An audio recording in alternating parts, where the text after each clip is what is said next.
looks like we are live. We'll be getting started in a minute or so.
Alright, so it looks like it is 1 o'clock. Means it's time to get this party underway. So welcome everyone. Thank you all for joining us today as we finish our Lego The Mandalorian live build. Hey there, Aaron, how's it going? So, one sec. Yesterday, we did a couple of builds. We built the ATST Raider, which, well, I said, you know, was not a bad building experience. Not necessarily very show accurate. Also feels like it's a bit of a, I don't want to say rip-off, but like a phoned-in effort since the build is so similar to the Rogue One ATST. And then there's definitely a few design details that I would have loved to see improved on it. Posability, hiding those missiles under the body here. You know, just some more stability in the turret. That thing likes to fall off really easily, and just a few things like that. So for $50, it is hard to recommend it. I mean, it was a good build. If you don't have any Lego ATSTs and you want one, you know, it's not necessarily a bad choice. But overall, you know, it's not key to add to your collection. I'd say the main reason to pick this up would be to get the Mandalorian and the Cara Dune figures that come with it. So that was that. And then we built the Mandalorian Battle Pack, which includes this little speeder, this really dumb piece of scenery. Hey there, Ignaka. And these other two Mandalorian figures. And so I'd been saying yesterday that this speeder seemed really familiar, and I thought it was essentially a copy of one from an older Mandalorian battle pack. So I went and dug through my Star Wars collection and found this guy. So they are definitely very similar, but the one in the new Mandalorian battle pack from the Mandalorian TV show is a little bit bigger. It's got some more parts to it. You can see it's got like some bricks in there as opposed to just some plates. The back is wider, 2 studs wide instead of 1, and it has that little engine piece in it. It has the stud shooters in there, so definitely inspired by the original, but a new build. So I mean, that's kind of like, and I would say generally speaking, it's an improvement over the original. So that'd be kind of something I would have loved to see on the ATST, right? Is an improvement over the build rather than just the same thing over again. So that was the Mandalorian Battle Pack. The verdict there was more or less, you're buying this for the figures, not for the speeder, and definitely not for that silly piece of scenery. And then the last thing we started yesterday was on the Razor Crest. So this is kind of like the skeleton of it. We do have the starting of the cockpit. It's got 2 seats in there. And if we flip this around to the other side, we can actually see we got some stickers here. What looks like a little bed for Jinjaren to, take a rest in. I believe these 2 little slots here are going to be for the carbonite slabs for his bounties. So yeah, we built this skeleton. It's quite sturdy. You can see it's got the tail piece that sticks out the back. You can hold it by that tail piece, and it is very swooshable, and it's not going anywhere. So I think, without much further ado, we're going to open up bag 3 and get started there. Got our beefy instruction book. Oh, and so you might see on the bottom there, we talked about this on the stream yesterday and then officially announced it last night. I am participating in Extra Life this year. So it is a 24-hour gaming marathon. You play video games for 24 hours to raise money. All the donations made on my behalf will be going to the John Hopkins Children's Center in Baltimore, Maryland, as that is the local Children's Miracle Network hospital to me.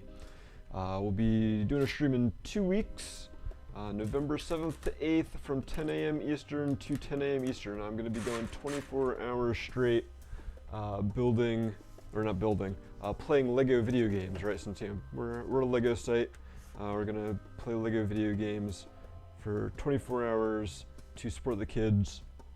I've set the goal here for $1,000, and hopefully we can reach that. We've got some cool perks that I set up, or incentives as they call them. Sorry, trying to turn on the picture-in-picture there. We have some incentives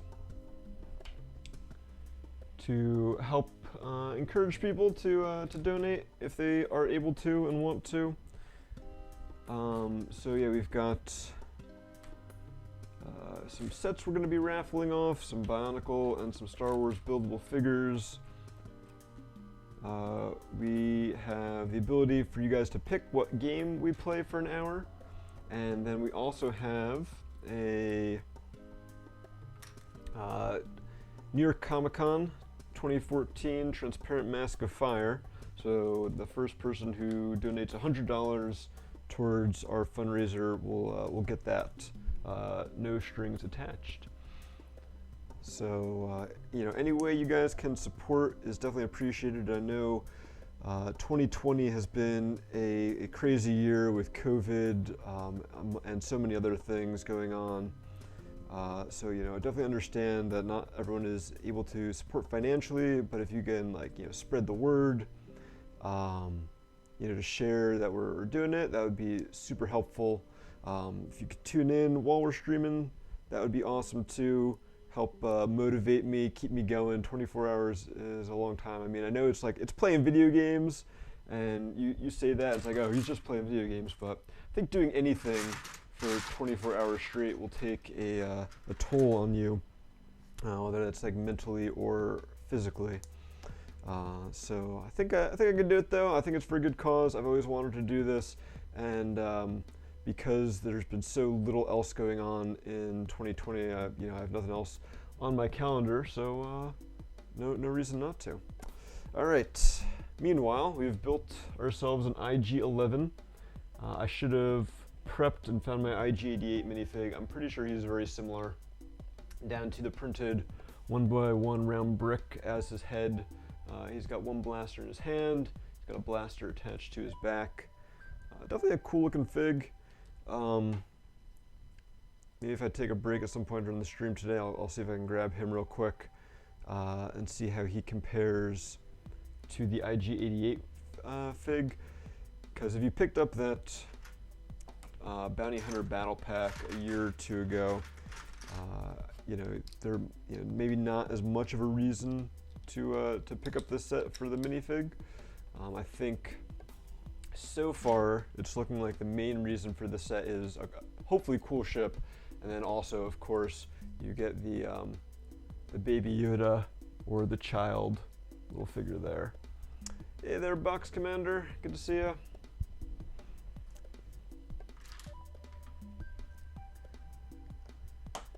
So I'm hoping, we finish up the set today, that it's going to be awesome and it's going to be worth the $130 that LEGO's charging for it, and not just a way for them to give you some cool minifigs. But we'll see. So far the build's definitely been good. Like a lot of fun interesting techniques to get the frame here to be nice and rigid. So no complaints so far. No glaring design flaws that I have come across or anything like that.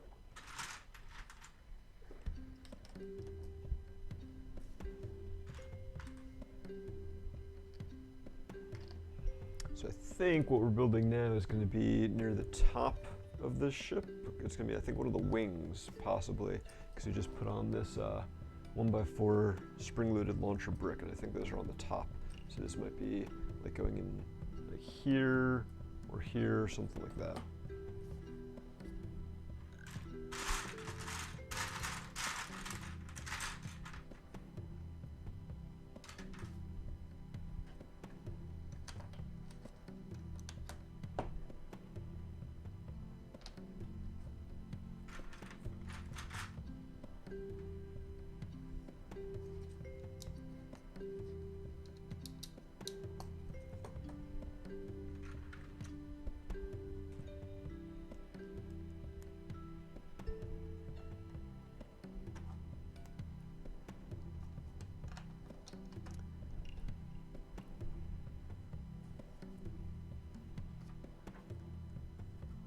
Kind of an interesting technique. LEGO likes to use these pin bushing combos, to like lock things together.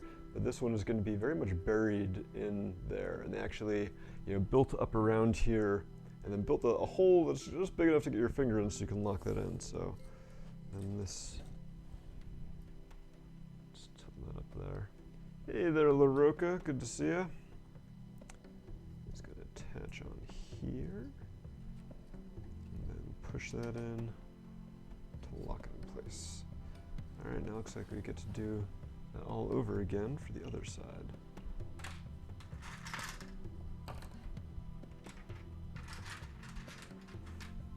Yes, we can see you're here, LaRocca.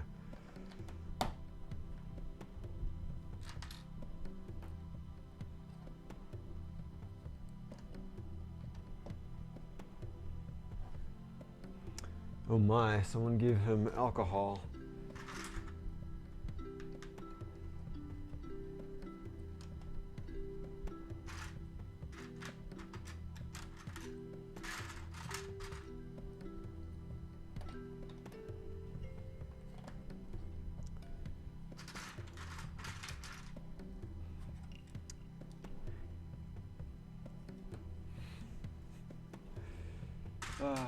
You saying that, LaRocca, reminded me of Brick Fair, Virginia, and the impaired speed build. Good times.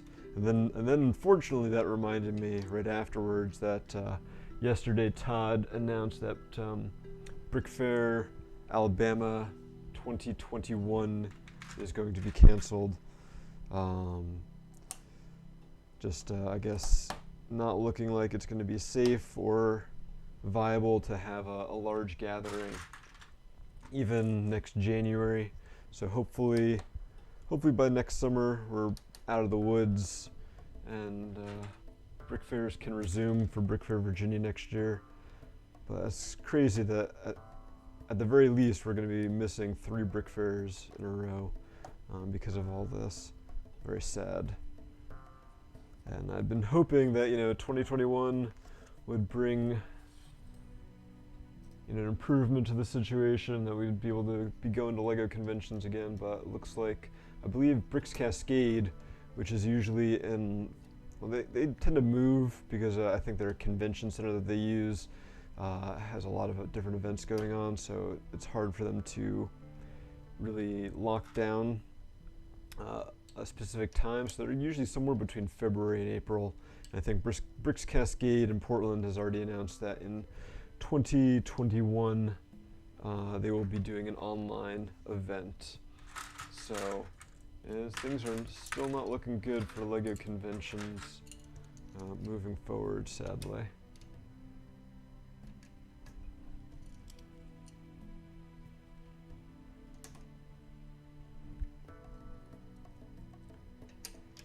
Yeah, I'm right there with you guys. I want all this to be done. Unfortunately, it looks like in a lot of places in the US at least, infection rates are on the rise again. I know I've seen in Italy, they're already starting to like shut down public spaces and stuff again, or limit their use. So it is, we're not out of the woods yet.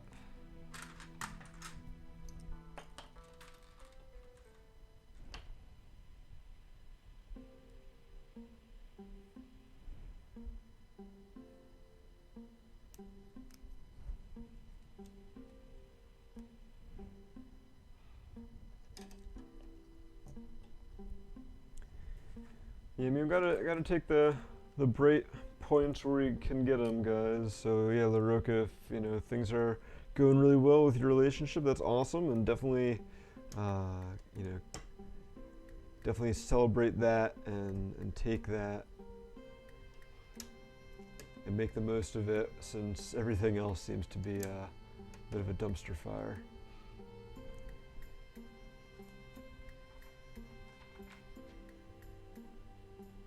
Let's see if I can move this a little bit.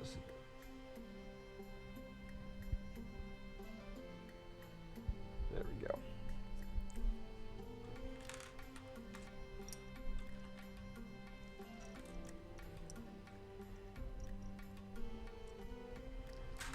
I did see Ignika. I didn't get a chance to take a close look at it because I literally saw it like right before, as I was getting things ready for the stream, that you posted a new mock on BZPower today that was kind of, I guess, kind of appropriate, a little relevant to the situation, a Plague Doctor mask. I don't know if that was your intention or not, but the quick look I had of it made it looked like it was a really awesome build, life size that you can wear it. That's pretty awesome. I'll definitely be looking at that next time we go to feature some creations on the front page of BZPower. No guarantees, have to see what else is out there, but that one definitely jumped out at me as being pretty sweet.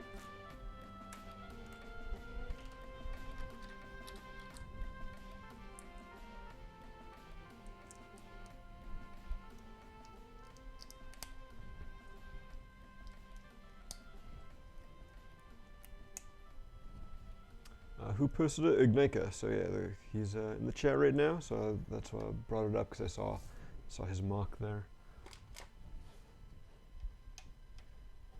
It was pretty cool. I do love the idea in general of like you know, Lego brick built cosplay. There's been a few examples in the past of that have been pretty awesome. Just like masks and other wearables, like wings and stuff like that. So definitely some pretty cool things people have done with that concept.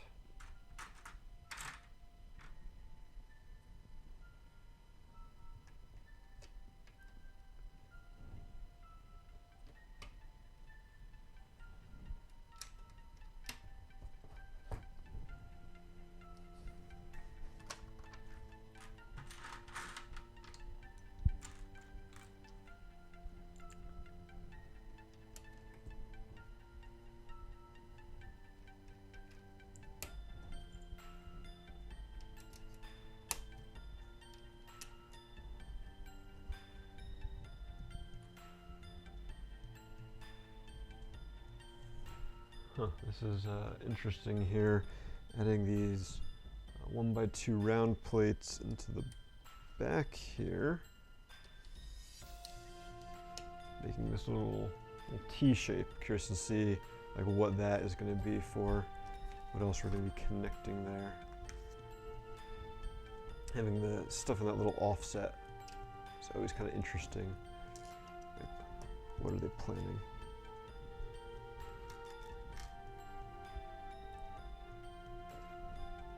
got some hinge bricks going in.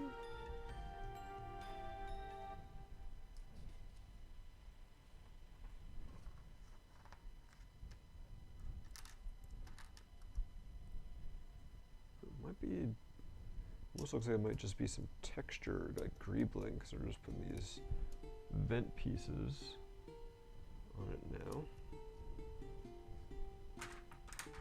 Have to wait and see. Now the top here is really coming together, starting to finish it off. These big wedge plates, so we're putting some slopes and stuff along the sides here.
Oh, I just realized I still had the giveaway link up there. Not that we don't need the giveaway link up, but clear up some screen real estate.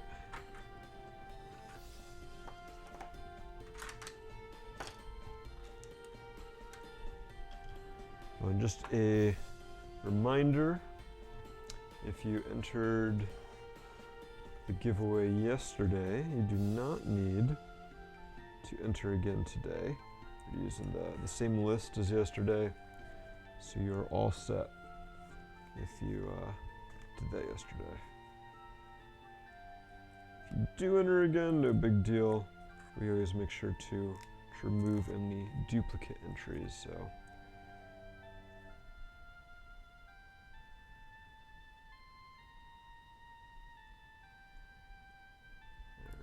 Stickers to these curve slopes. Always so much fun. Little battle damage on the Razor Crest.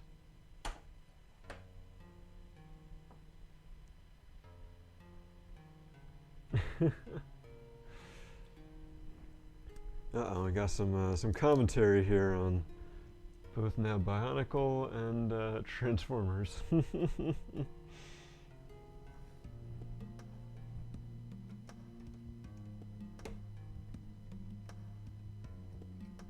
This is interesting. So we just built this little assembly here, and it's literally only getting attached by one stud, and then it's kind of resting on top of these two snot brackets. But for right now, it's only on there by one stud, so it's kind of interesting. Normally, I think you would expect Lego to lock things in a little more, and we are about to lock it in with this other plate here, but still.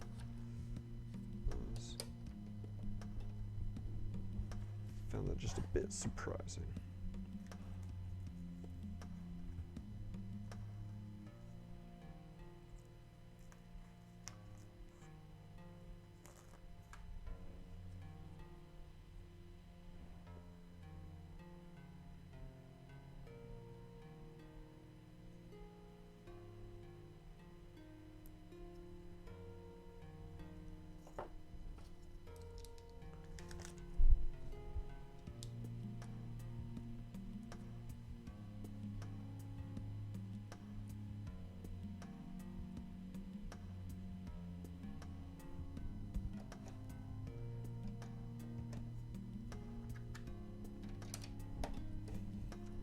I think my favorite part of this conversation is that 13 years later and we're still having these conversations about Bionicle. I think that definitely tells you something about the sets, the theme as a whole.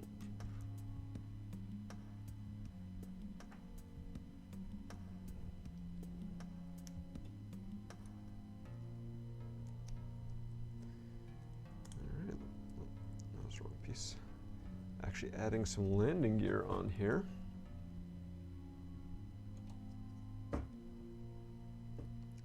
Doesn't look like it's going to really retract at all, but still it's kind of cool that, that we are getting it at all.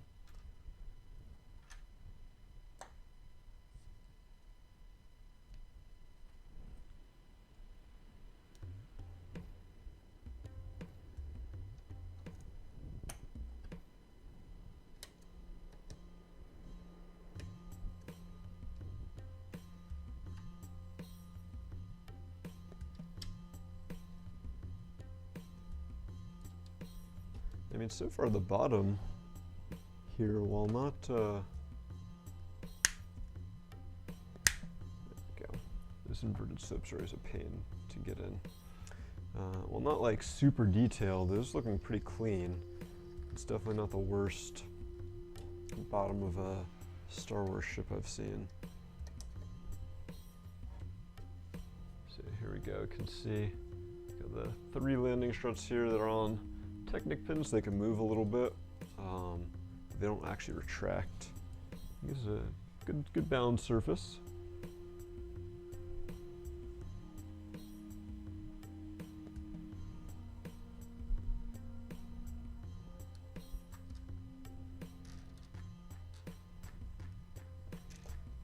Although it is making it, no, yeah, I guess it is because of the landing gear. You got to watch out when you're putting pressure on the back, because it does want to tip backwards pretty easily. I think once we get the engines on here, that will add some more weight on top of the landing gear, so that would be less likely. Guess we'll have to wait and see for sure. It looks like we're getting pretty close to being done with bag 3 here.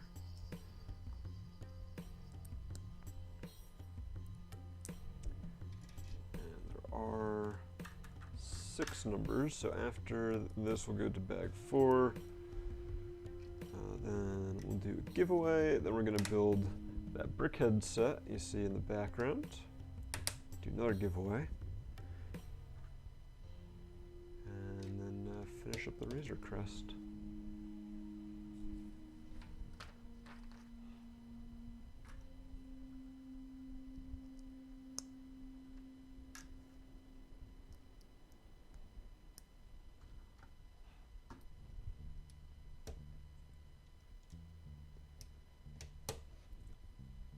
This is actually kind of one of the cooler mechanisms we've seen for the spring-loaded launchers. Some of the ships, Star Wars ships and other things, have had some pretty cool ones, but I do like this one so far.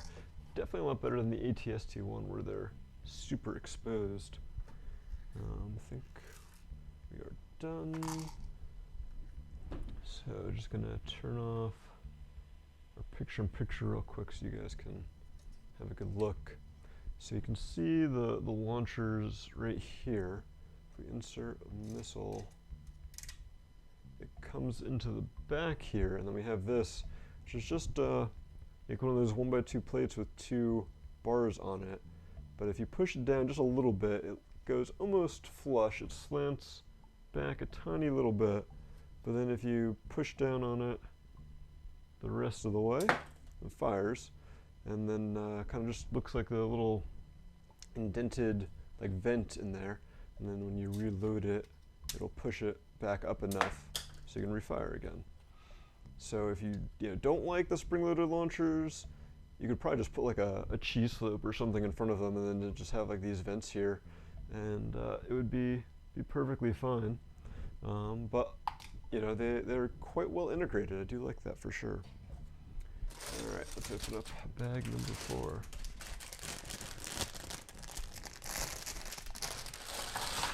I think you guys are going to have to agree to disagree. Got a lot of big plates on here. Looks like bag number 4, we're going to be working on the sides and the nose of the ship. So by the end, all of this should be filled in, the nose, and I assume this side as well. So it'll be really starting to come together.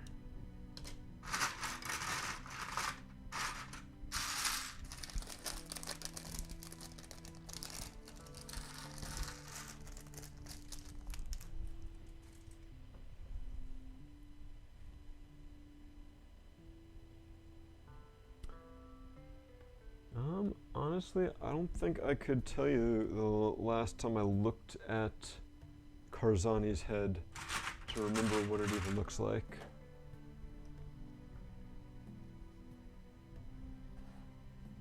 So I don't think I can speak too much on that, sorry. I know it's chickening out, but I honestly don't have an answer.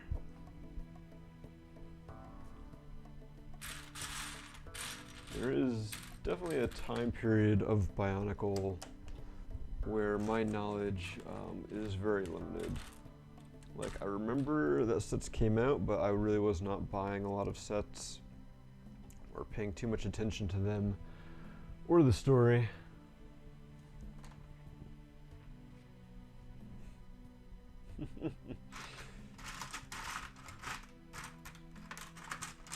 And honestly, I was just mainly hanging out in BZPower for the community. And having met so many cool people on the site.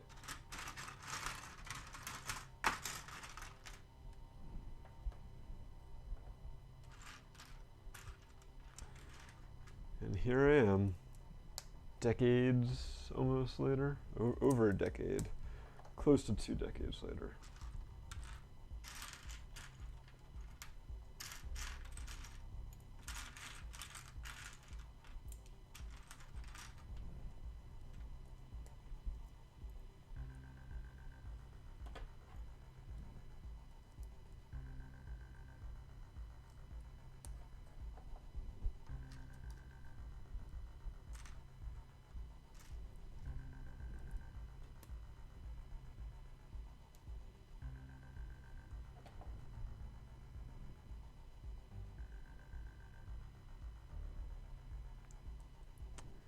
You're talking about the spring yellowish green then?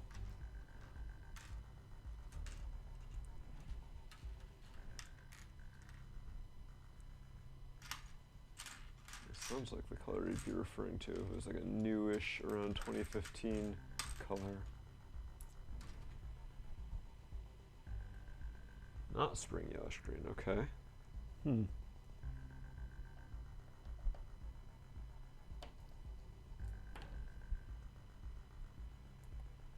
It's paler than spring yellowish green.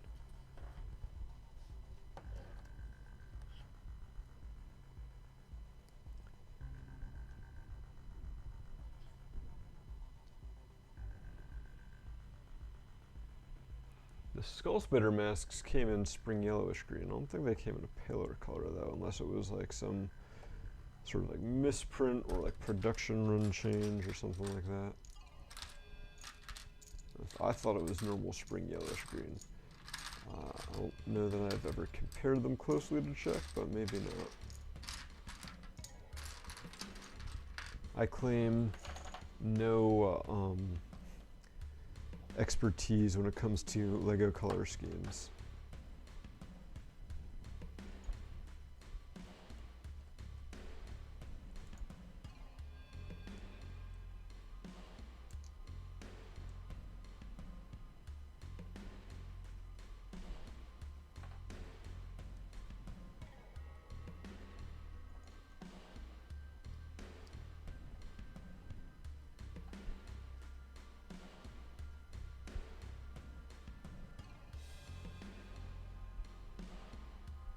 Light aqua, okay. I think I know the color you're talking about. Yeah, I always have considered that more of a bluish color, but I guess it's, yeah, blue-green.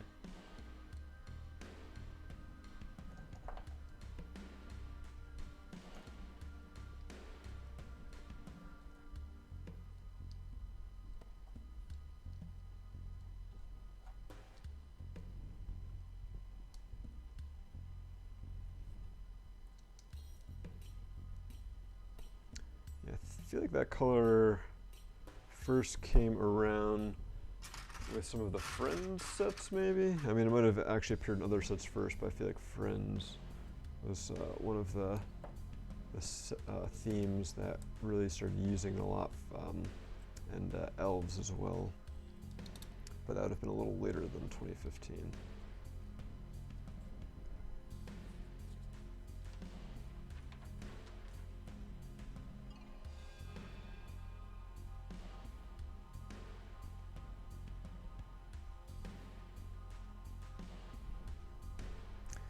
Alright, so just built, I guess, the nose cone, so to speak.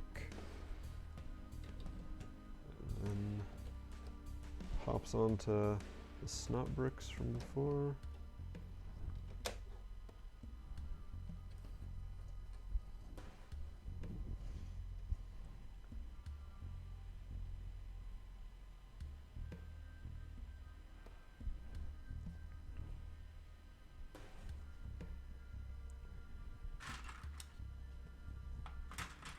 Friends and elves and Disney princess. Definitely, if they didn't specifically introduce the new colors, which there are definitely a bunch that they did introduce, but if the colors had already existed before, they definitely helped in a lot of cases. Really just kind of bring those colors into a lot more parts than we previously had. Like introduce them to a wider range of pieces.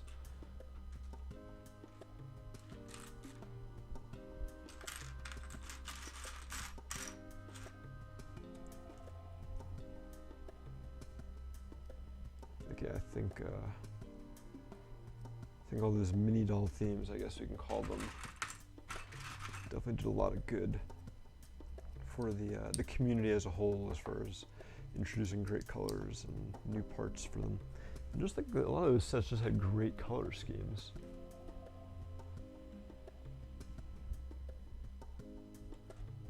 So what did you think of the Caterham?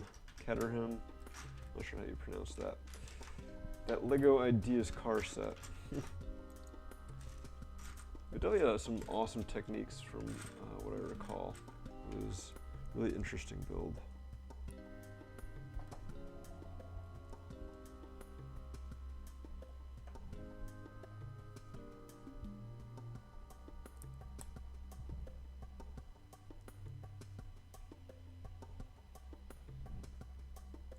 Oh, so you're just rebuilding it, is what you're, okay. Alright.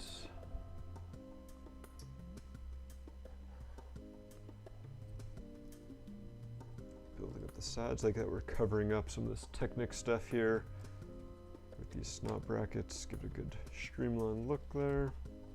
And then on the other side, this is also going to add some support for this piece here that we're talking about is only really attached by one stud. So now when you push down it, there's a good chunk underneath to give it support.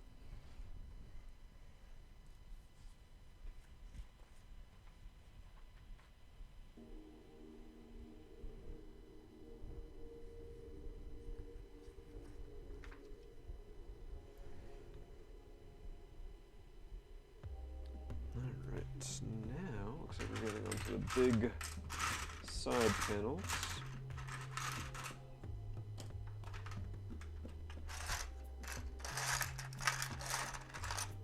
Oh, there we go.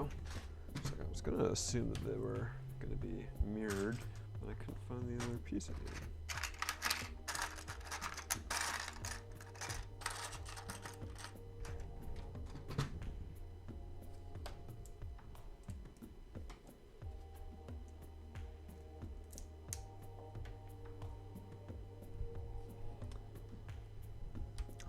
Good old McTorn.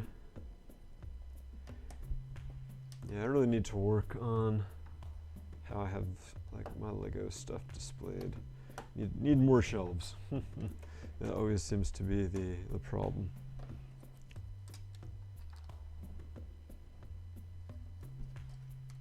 Got some plans in the works, but those take time and money to implement.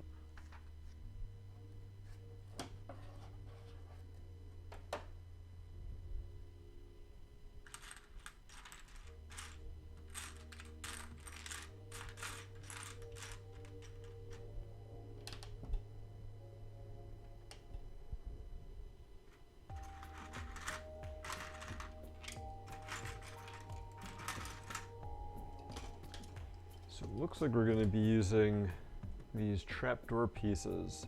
It's like a 4x6 plate with these kind of bars on them that are going to attach to the clips the base of the Razor Crest here to allow the panels to open and close.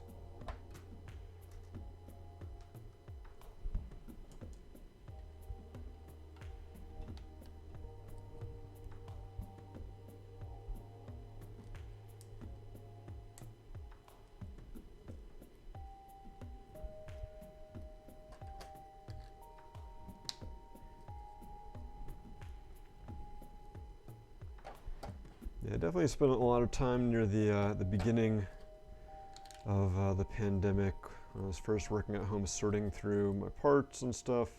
Definitely made some great progress.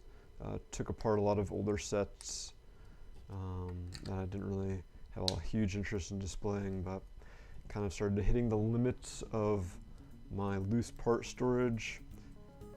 And again, time and money to come up with new solutions. One of the problems became, you know, I like to use those Acromills draws that a lot of AFOLs swear by. I think they do a pretty good job for a lot of system parts, but for construction parts, not as much, just because a lot of those parts get really bulky really quickly, especially when you're talking about like the like chest armor pieces and just any of the shells in general, or torso pieces. Those things do not go well in the little drawers. So I need to figure out something, a good way to sort a lot of those CCBS elements.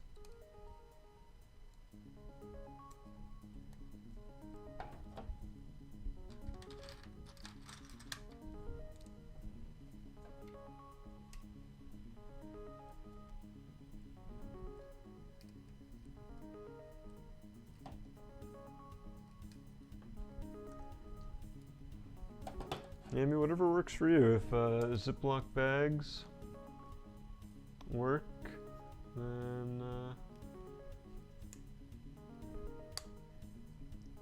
all the more power to you.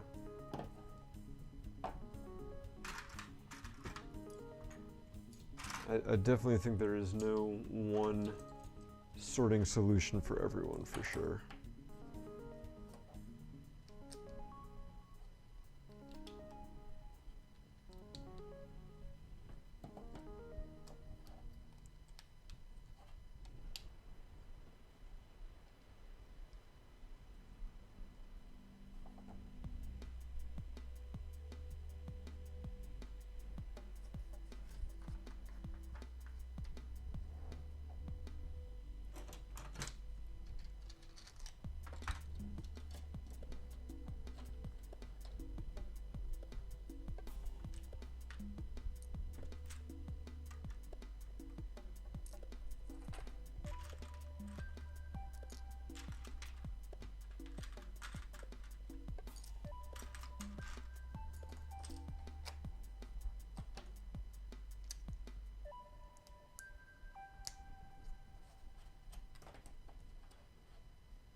Yeah, I think that was definitely another part of it, is, you know, near the beginning, it was like, oh, this is just a temporary thing. I can spend some time sorting, make the most of this working from home thing. And then very quickly, I just kind of got demoralized by the whole situation, just how long it was taking to sort everything. And kind of gave up for the time being. Hopefully at some point I work up the nerve to get back to it. All right, so we just built our two side panels here. It looks flat, but there's a click hinge there, so this actually is going to go in at a little bit of an angle once we attach that on. So let's show off that.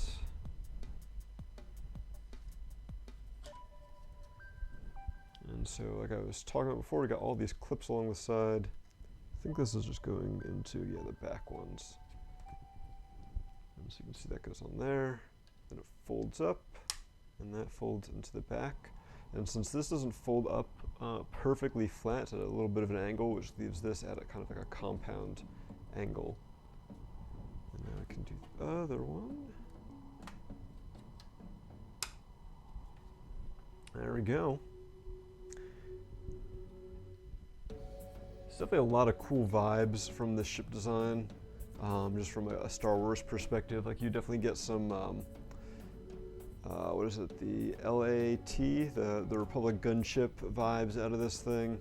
And then obviously, you know, being a bounty hunter ship, you get some like Slave One, a little bit of Slave One, and then a few other different kind of inspirations that are clearly seen in here.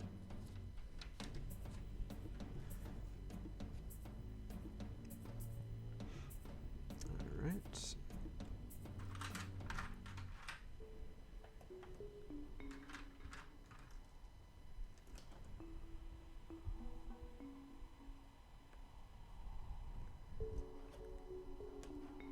A little more to do, a couple more panels.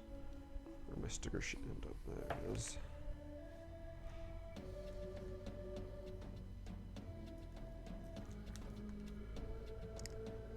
Make sure I don't put this all upside down.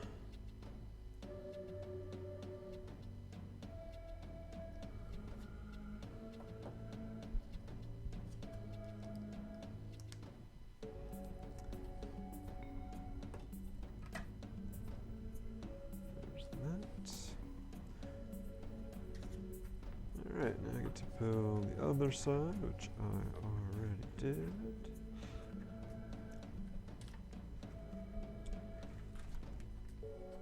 I just love doing things out of order.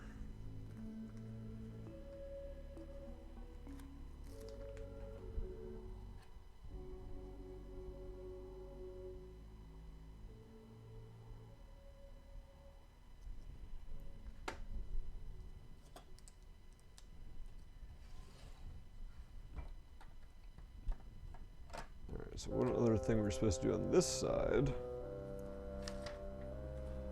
is we get to make the carbonite blocks. A couple of the bounties the Mandalorian has already bagged and tagged.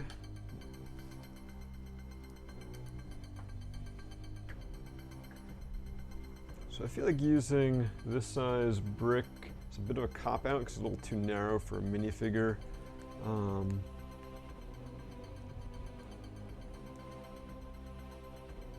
I guess it works. I think originally, like the first Han Solo and Carbonite used this size brick, and then later iterations, they had like a custom piece or something for him. Yeah, because eventually they came out with a piece that Han could actually like fit behind. Obviously that was a custom mold that had Han's shape in it, so that wouldn't have worked too well here.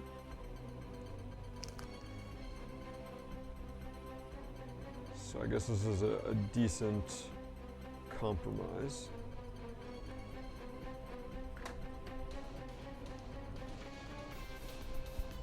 So get a close-up of the two bounties he has caught.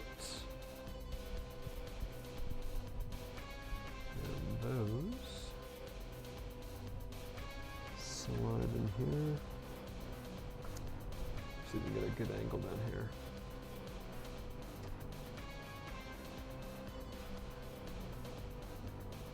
They just slide right in.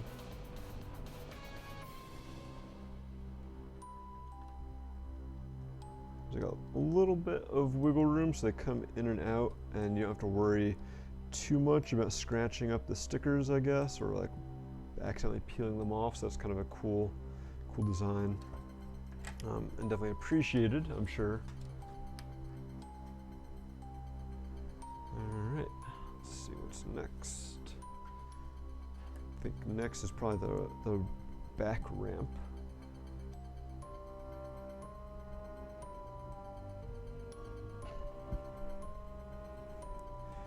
Yeah, I mean, Boba Fett and Darth Vader, I guess, really pioneered the field of freezing bounties in carbonite.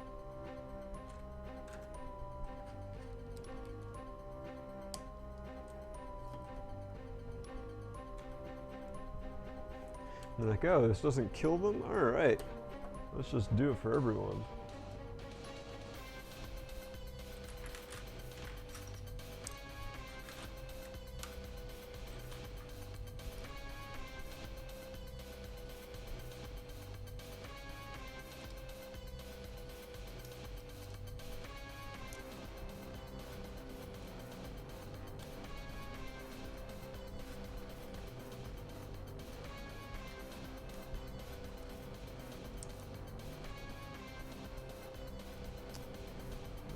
Kind of a simple assembly, but it works for the back ramp here.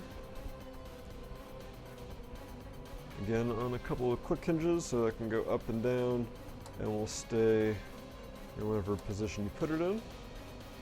And it goes quite nicely with these big 8x8 corner plates at an angle, and there's like a little bit of a gap here, but not too much, nothing worth complaining about. And again, this is all very sturdy. You can hold it by the back here and move it around just fine.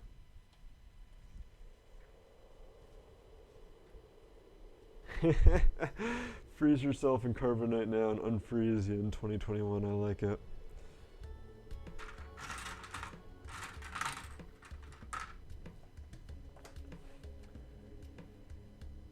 Wake me when you need me.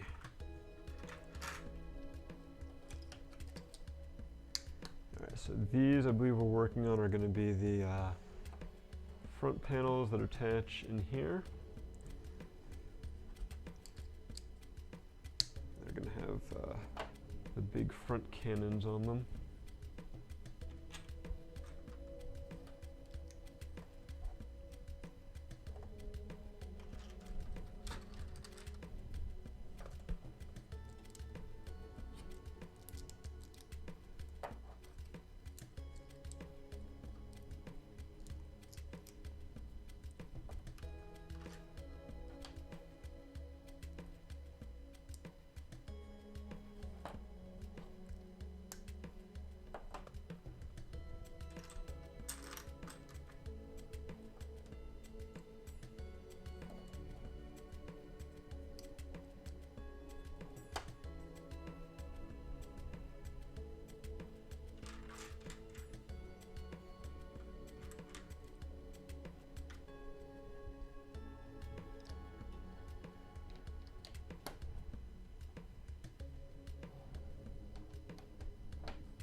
I really hope not, LaRocca. We're just trying to stay optimistic, hoping, you know, we get a good vaccine next year and people are actually willing to take it.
so we got some more stickers going on these side panels, which will kind of match up with the ones nearby. But after these two, we're just about done with stickers. There's only 2 more left. Those are going to be really big, annoying ones. That are going to go on the engines.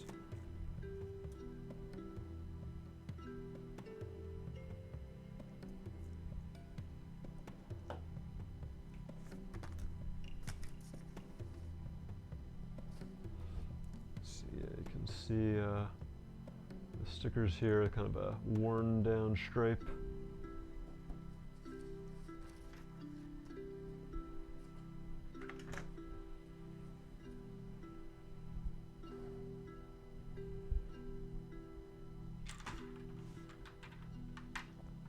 Alright, we're building some blasters. And that's going to be the end of bag 4 pretty soon.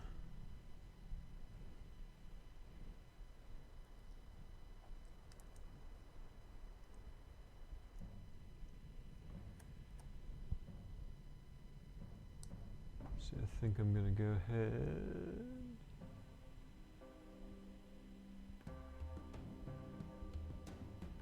Put back on our giveaway link. So again, if you entered yesterday, you do not need to enter again today. You're still in the running. Similarly, if you won yesterday, you're not going to win again today. Spreading the wealth a little bit.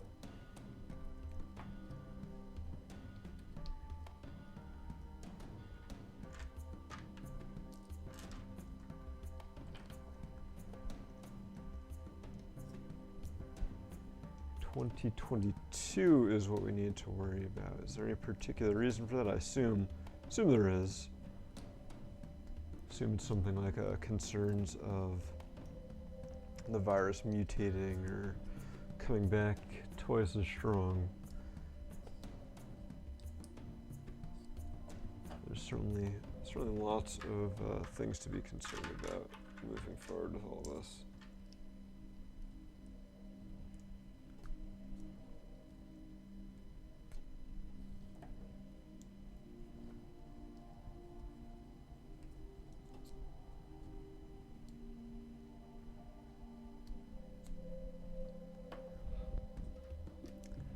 Got a part that first appeared in a CCBS set. Little Technic connector with the bar holder that was used in Kylo Ren's lightsaber and his buildable figure.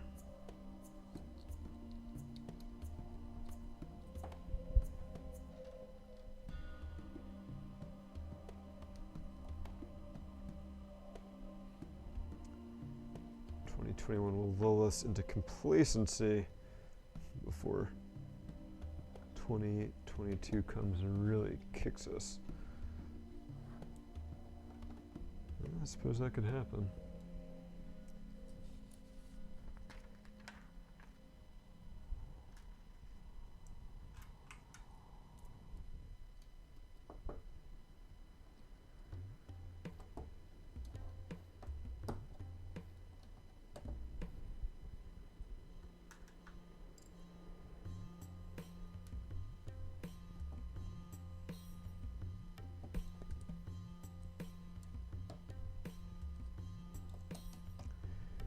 So here is our front panel here, the big blaster there. The Mandalorian take out his quarry. And this has got one of the same trapdoor pieces that were used on the back hatches as well as one with click hinges.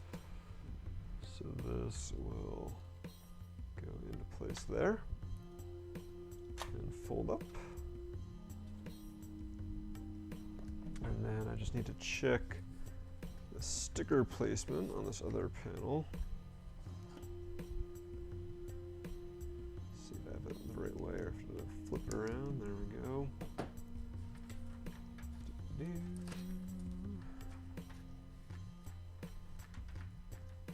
Alright, and so once we attach this, go ahead.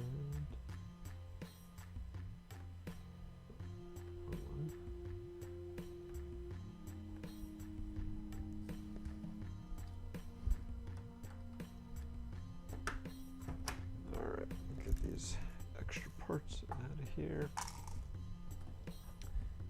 Okay, so we're going to show off what we just finished with bag 4. Do a giveaway, and then we're going to switch over and build the brickheads set that we've got. So here is our Razor Crest so far. Definitely looking very spaceshipy. Still needs a cockpit cover here and something to cover up this section, and then obviously the 2 engines. Looks like bag 5 is going to focus on the cockpit in the top here and finish up the hull, and then bag 6 will be the engines to wrap things up. But it's definitely looking really good. I do like how just building the panels here in bag 4 really solidified the whole thing. That and the nose, it's very hefty. Definitely feels like a big ship. And then as far as a playset value goes, you know, these all pop open relatively easily. So you have access to the entire interior. And I mean, there's not a whole lot going on in there just yet. We've got like the carbonate blocks here. We've got little sleeping quarters up front. And then I assume these clips here are supposed to be for the armory. So you got this whole empty space in the back. At the very least, it means you're going to be able to fit a lot of minifigs in it, so that's kind of cool. So yeah. Oh, there goes one of my bounties trying to run away.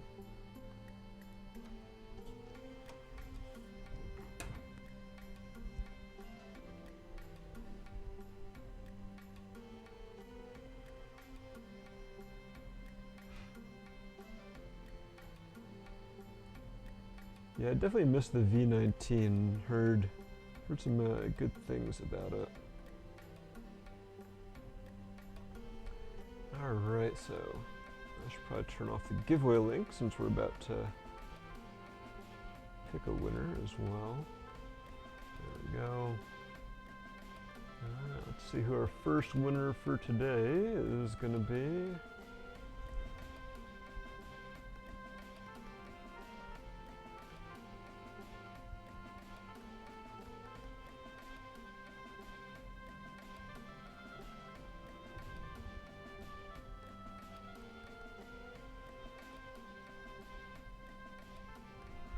Looks like Power FGC has won the Scout Trooper and Speeder Bike. That was our big set we're giving away this weekend. Congrats to you. We'll be getting in touch. And I think adding that to your pile of sets that you've got coming to you from some other things as well. Alright. So as I said,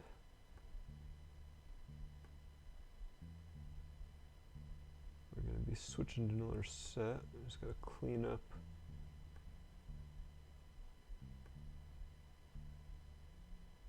Still trying to get used to some of the Streamlabs OBS stuff.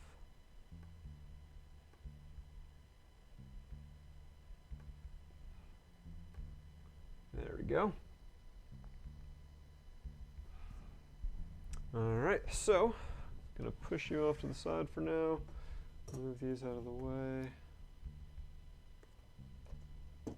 And take out our next set we're gonna be building, 75317, the Mandalorian and the Child. So this is the Star Wars Brickheads set based on the Mandalorian, featuring Din Djarin himself, and not Baby Yoda, aka the Child, in his little pram. 295 parts, retails for $20. Seems like a pretty good deal. So I feel like it's been a while since I've built a brickhead set, so I'm looking forward to checking this out. It looks like Baby Yoda can come out of his little stroller, so that's kind of a cool little detail in there. A little bit of playability, and you can see they also swapped around his ears there, so he can be sad Baby Yoda.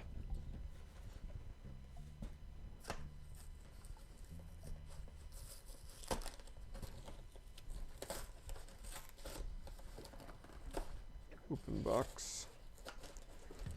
Just trying to do this neatly, and the box refusing to cooperate here.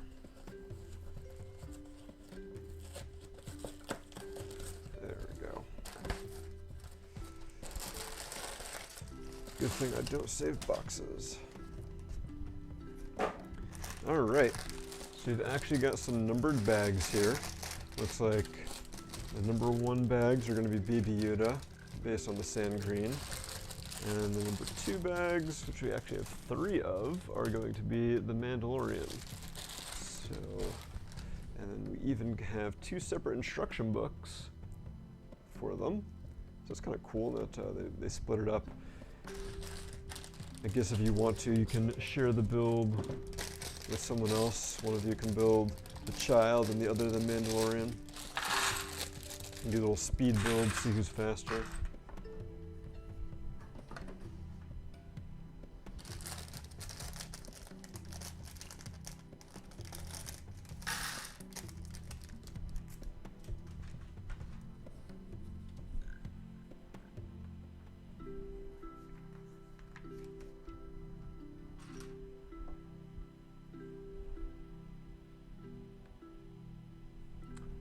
Alright, let's get things started. Building our little future pram. I love the shot from the season 2 trailer, where it looks like a fight's about to go down, and the child reaches his little hand out and hits the button on the outside to make the lid close, because he's like, oh, this is not going to be good. It's going to be messy. Oh, so adorable. Less than a week, guys. This Friday, season 2 on Disney Plus. I wanted to get Ariel and Ursula and was not able to. That set sold out like super fast, I feel like. I have a bunch of Brickhead sets that I have yet to build, and I definitely wanted to build some of the more of the Disney ones, because some of those are just so classic and so nostalgic. And that was one I was never able to get my hands on.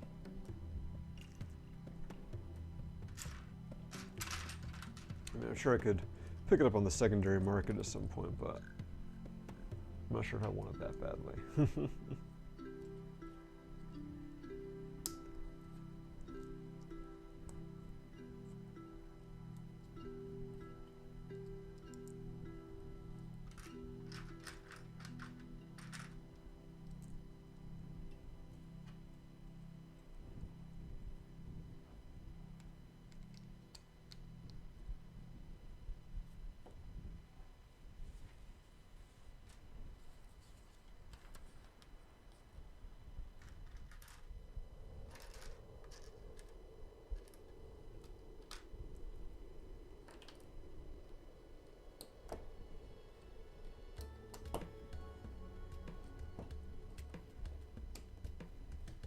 Got a couple of jumper plates going in, probably for the child to sit on. Well, this is a new piece for me, at least. I don't think I've seen this before. So we've obviously seen, you know, this piece, like 1 by 2 by like 1 2/3 brick with 4 studs on it. This one also has studs on the sides. Not sure when they started making that piece, but this is the first time I think I have seen it, so that's really awesome. Maybe it was just a US thing, Ignica, as far as the availability goes. I don't know. All I know is that, yeah, I remember as soon as I saw that this had existed, I was like, oh, I want to get that, and then I couldn't find it anywhere.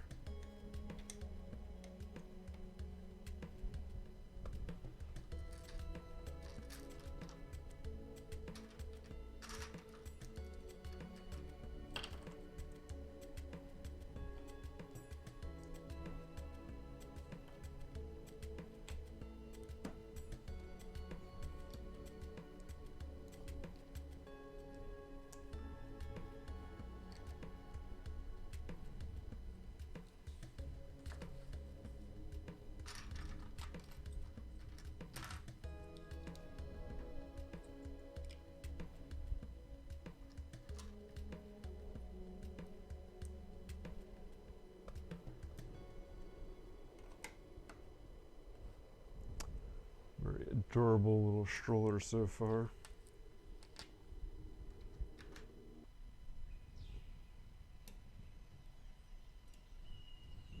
I think I have quite a bit of the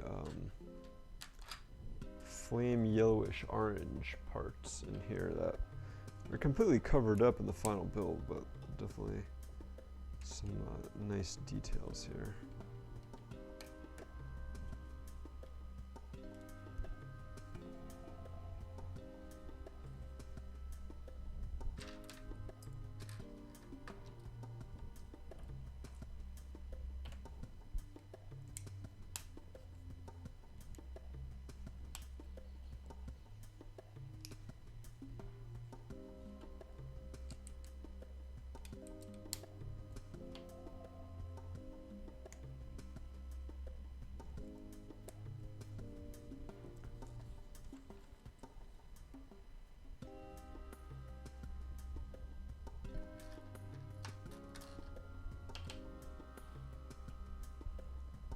Yeah, it's definitely a super useful part to have, that new snot piece. And definitely it seems like a logical extension for the brickheads, because I do feel like in a lot of the early designs they kind of work around having to put those snot bricks at different angles to try to get a sturdy structure with enough studs on the different sides.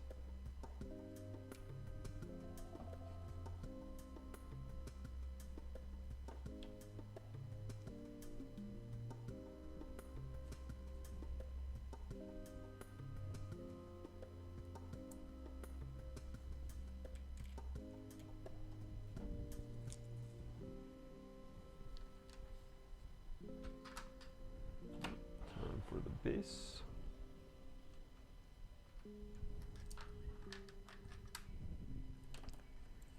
Very simple base here. Remember when the brickhead bases used to have those printed tiles saying like what series they were? Whatever happened to those? Never really saw, like I never really made a statement as far as what the deal was with that. Nice and simple. Stroller pops on. There we go.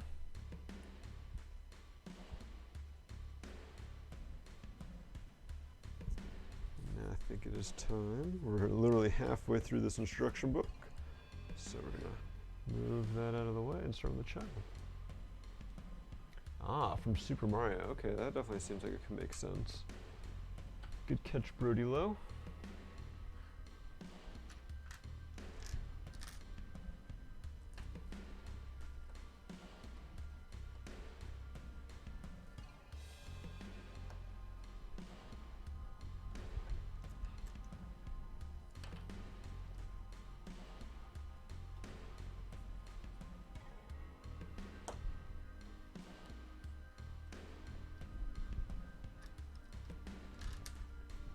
So we're done with our little child brickheads here. I do have an interesting comparison set to make with it. So kind of looking forward to doing that.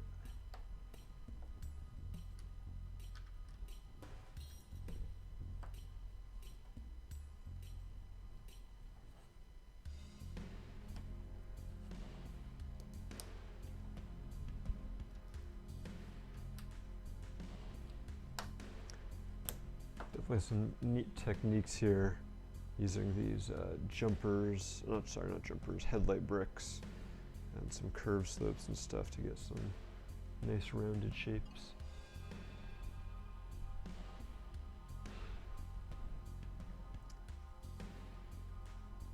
Yeah, definitely very true, those early brickheads base plates.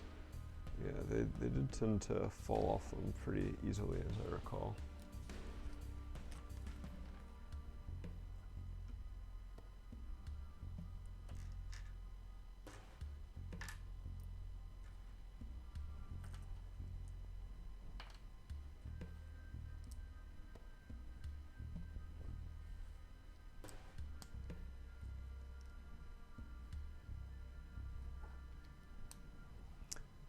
I've got that little uneven edge there for like the scarf, or like the kind of how the robe is wrapped around. My favorite Star Wars character. That was definitely a tough one.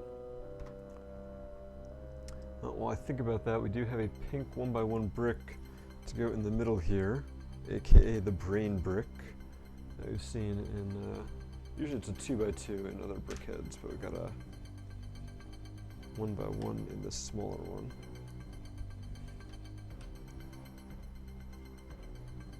And how do you pick just one favorite Star Wars character?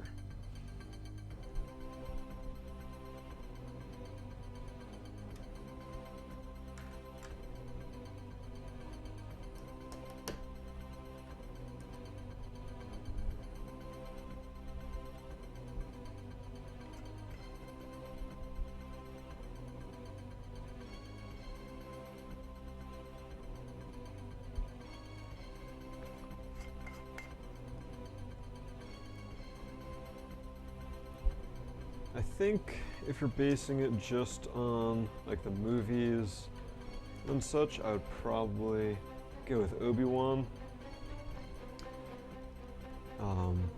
Certainly not a perfect character, but he definitely has a lot going on, especially in the Clone Wars.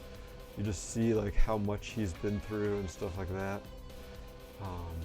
I think both Alec Guinness and Ewan McGregor and now his name's escaping me, not Matt Lanter, that was Anakin, but the voice actor who played him in the Clone Wars have all done fantastic jobs with that character. We're looking outside the movies. I'd also put Dr. Aphra from the comics in the running there. She's a pretty fantastic character. I just realized I did something backwards here. I did a goof somewhere. I think this whole assembly here needs to be rotated 90 degrees. That's not gonna go quietly into the night.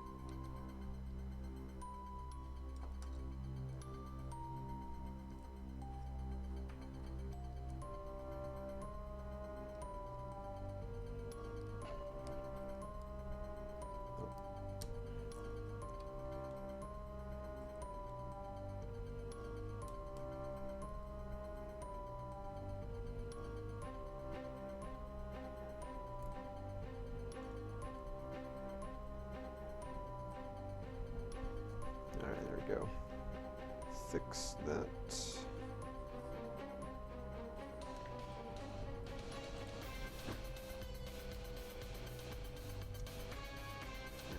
So many great characters in Star Wars, though. I mean, that's one of the reasons why I love it.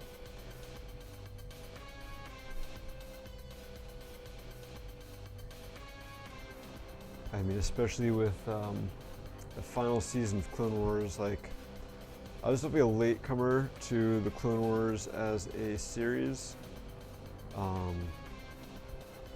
but once I really got into it, you know, definitely loved Ahsoka, loved how she appeared in Rebels, and then, you know, that ending, the end of the Clone Wars final season we got last year was just phenomenal.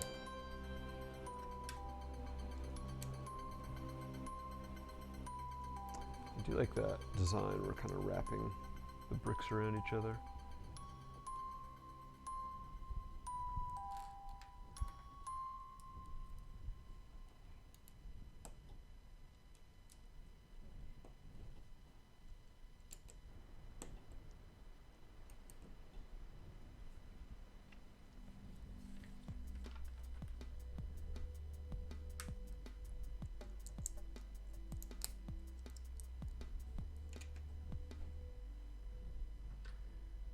Alright, looks like Baby Yoda just about done. Oh, so cute. So there is the child. Very cute, very adorable. Basically a 3x3 brick head. And can go into a little stroller here. One thing I want to do is I've also got this little guy, which is a slightly bigger the child. This is a I guess custom set that a company called Abby Dabbles makes. Good friends with Abby and EJ. I did buy this just to support them. They make a lot of custom sets, and they're just kind of general brickling sellers, so they'll sell out of print sets and bulk parts and stuff. But Abby and EJ do design a lot of original models, so I was kind of curious to see how these would stack up. Abby's is quite a bit bigger than the official one, but I think they both capture the character really well. It just kind of just depends on the scale you're going for. So I think I like the ears on the official one a little better. I'm not sure if this part was even available at the time when Abby made this, because I got this back in like February or January I think, at Brick Fair, Alabama. I do like the more curved shapes, right? It's got the curved head, the curved back, curved robe there. That the smaller version is not quite able to capture. It's a little more blocky, but still, both great little builds. And yeah, you should check out Abby Dabbles. She's got some great little models there. All right, so that was the child. Now we've got to build the Mandalorian.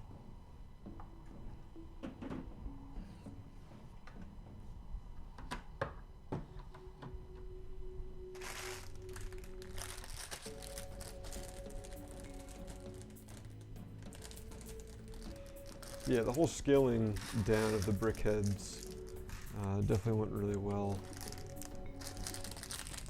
I'm trying to think, I know Rocket Raccoon was one of the first ones that did it. I guess actual Yoda from the Luke and Yoda set was another one.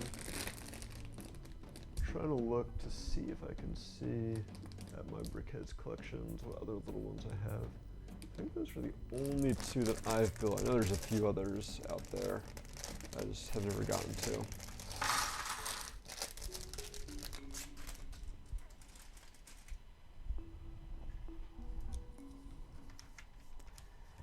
All right, excuse me, Baby Yoda. You can go on the main screen there. We need some space to build Din Djarin, aka the Mandalorian.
So Brodylo, do you have a favorite Star Wars character, or anyone for that matter? Just Brody asked me the question. I guess I should return the favor.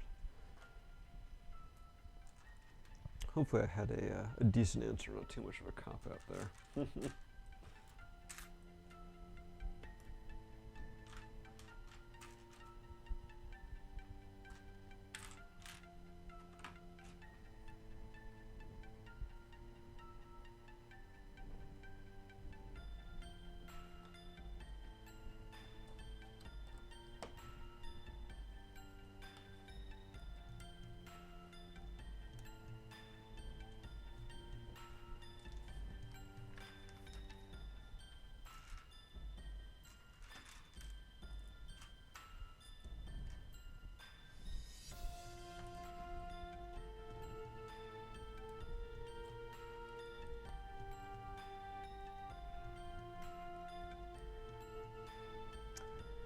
always love some of the interesting techniques they've started developing on these brickheads. Like you can see here, we're starting to make like this kind of empty cavity in here. And that to me says that we're gonna like build something really weird, like we're using these little panel pieces that we're then going to like drop in at like a weird snot angle or something. And it's gonna be pretty awesome. I know, was it Boba Fett that had a really cool technique? Yeah, Boba Fett had a really cool technique for the mask, I believe, for his helmet face mask thing. And it looks like we may be doing a similar thing here for the Mandalorian, which makes sense. Both have similar helmets.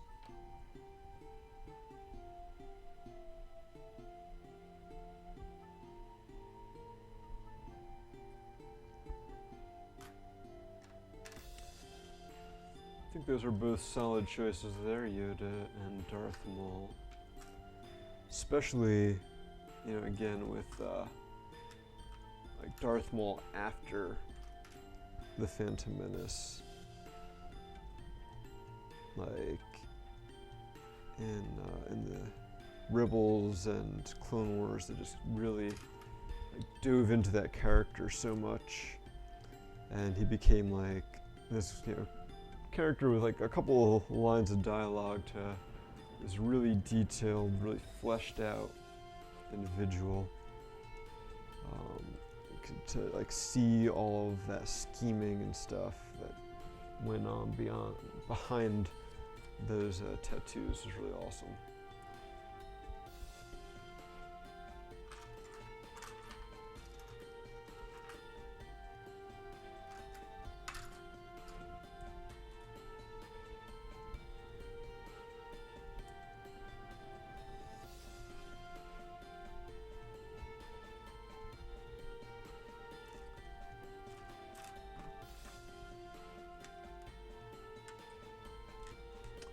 So we've got, I guess, our first printed part in this brickheads, other than the brickhead's eyes, is this 2x2 triangle tile with a little bit of printing on there. It's going to be part of the mask. They really need to make a 1x1 triangle tile, I think. I've been recently working on like a tiny little mosaic project, and that would make things so much easier. And then, so this assembly we built here, which is, the studs are mainly facing this way and then to the front, rather than putting sideways and inserting into here. And so you can kind of see the start of the shape of the bottom right of his helmet. And we're going to make a second one to put in on the other side.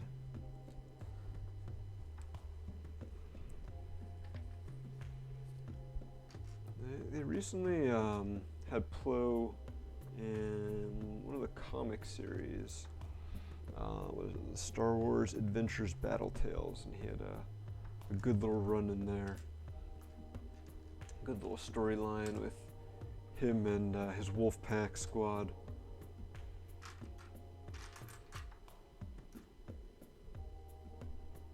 He's definitely another one of those very memorable characters that they got to flesh out in the show. Probably helps that he's Dave Filoni's favorite, so.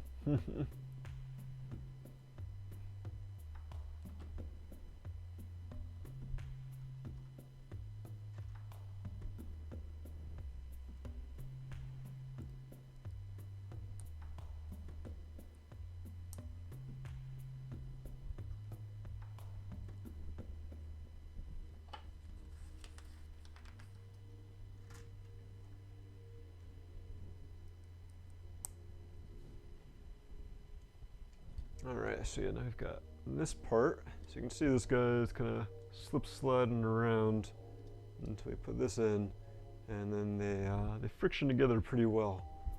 Like if you wanted to, you know, you can pull them out pretty easily, but once we build on top of it, we're gonna really lock them in, and you can definitely see the makings of that Mandalorian mask.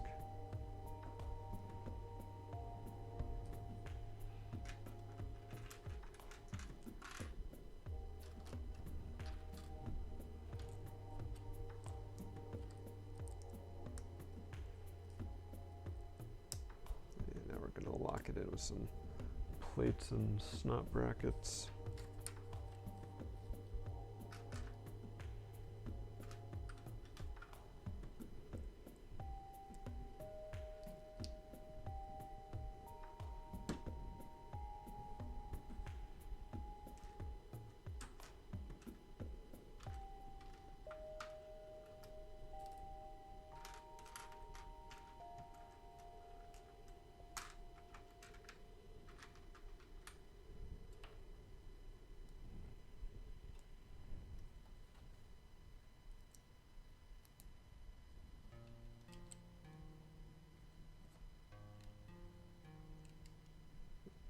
No, those floating parts aren't really going anywhere.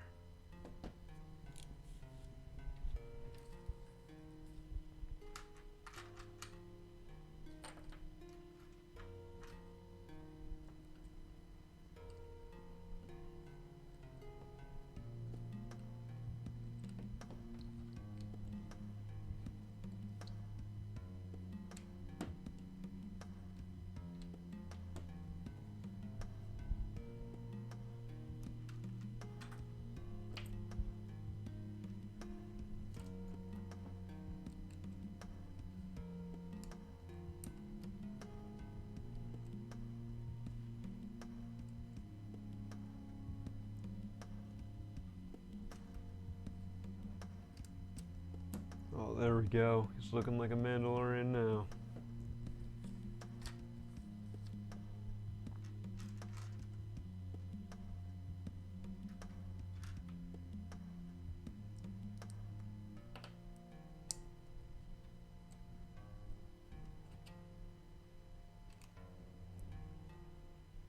Definitely hoping in the new season of The Mandalorian that we get to see more Mandalorians. I mean, it seems like, I guess it's a simple thing to say, you'd expect it, but you know, things didn't seem to go too great for the Mandalorians in the first season. And obviously something really big happened to their entire culture between where we saw them in Rebels and where we saw them in the show here. So I'm definitely hoping that we see more of that. There are some rumors of some characters who will be appearing in this season. I don't want to spoil that for anyone if you're trying to avoid those. But that could be really exciting. Since Dave Filoni is involved in the show, I have pretty I guess decent expectations. I have a lot of faith in him and Jon Favreau to do those characters justice. So I'm hoping that we get some really cool new like story exposition in this season. Answer some questions a lot of people have been having, things like that.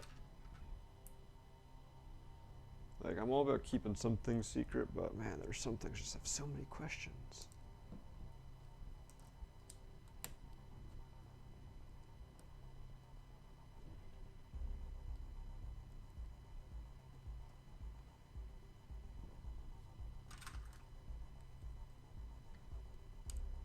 Uh-oh.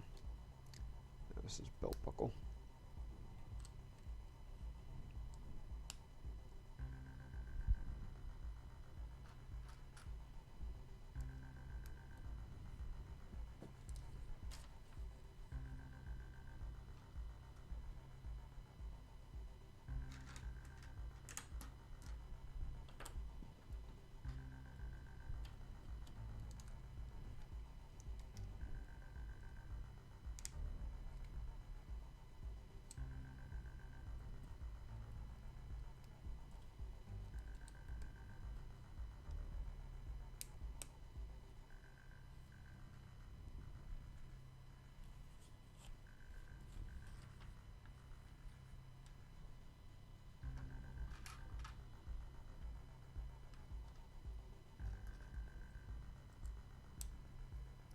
I've got another printed piece here, show off in just a sec.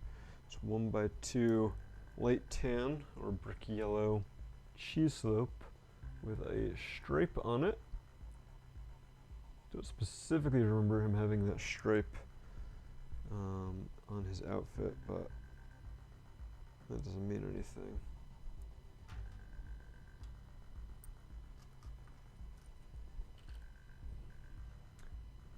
Really need to just like marathon the first season again before the new one starts up on Friday. So like what, 10 episodes? It shouldn't be too hard to do.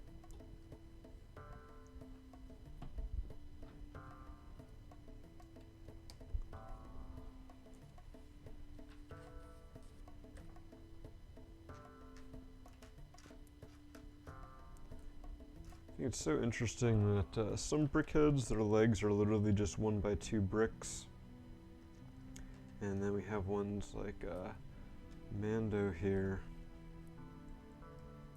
who are like little plates. It's got like a snot bracket on here, little tooth piece. But let me go with that first.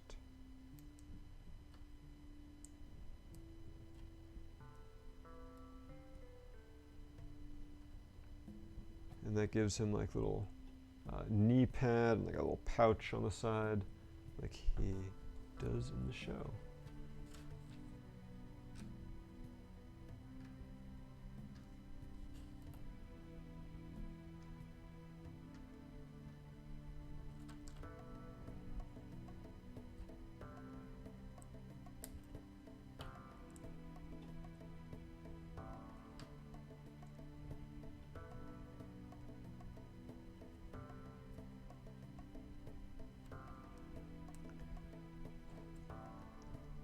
And yeah, you've even got some asymmetry here. He's got a one tan knee pad, one brown one. He's got a couple of clips on here as well. Pretty interesting. He definitely gets a bit of a ragtag vibe in the show. You can definitely tell that parts of him are being held together by duct tape, so to speak.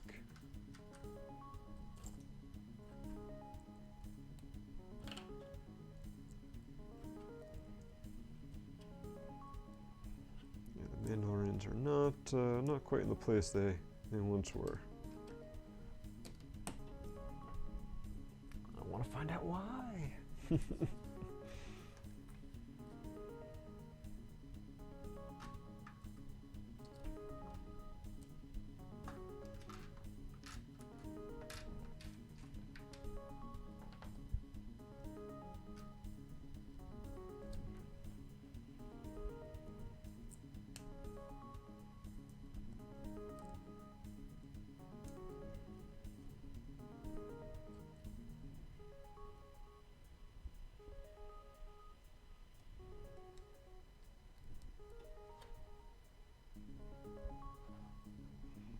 Alright, now we're adding a little cape to the back there.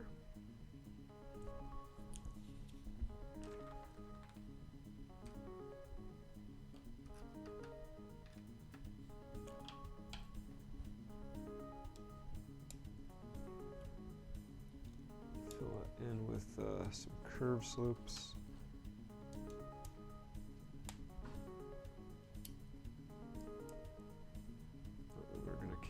Continue it around the side, it looks like.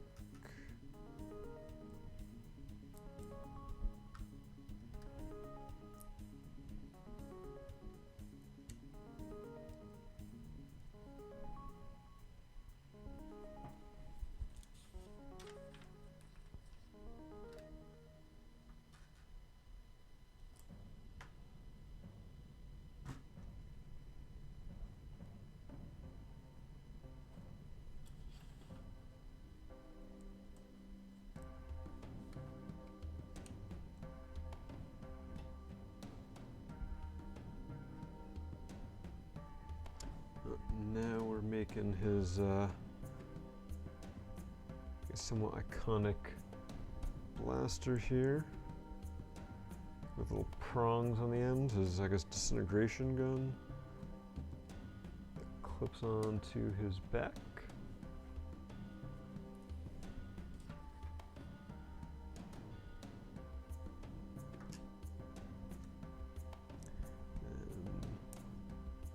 Some lightsaber hilts on his leg. I don't think they're supposed to be lightsabers. Just using the pieces.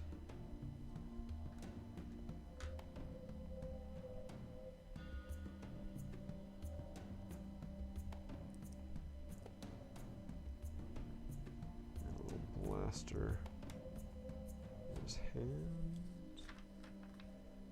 I think it's time for the base, and we're gonna be done. Let me go ahead and put up our giveaway link again.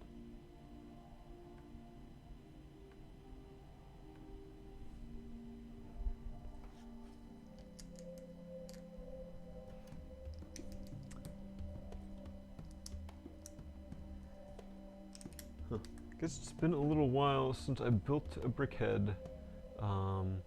But this is the first time I've seen this display base design with these 2x2 bricks with the 2 studs, or 2x2 plates with the 2 studs that fit just on the feet. And that makes them very nice and sturdy there. Alright, and that looks like that is it for the brickheads. Let's get all these extra parts out of here. We'll show them off and pick our next winner before we get back to our Razor Crest.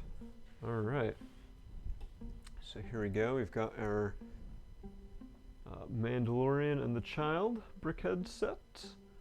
$20 for these 2 little dudes. So first off, we got the Child in their little pram.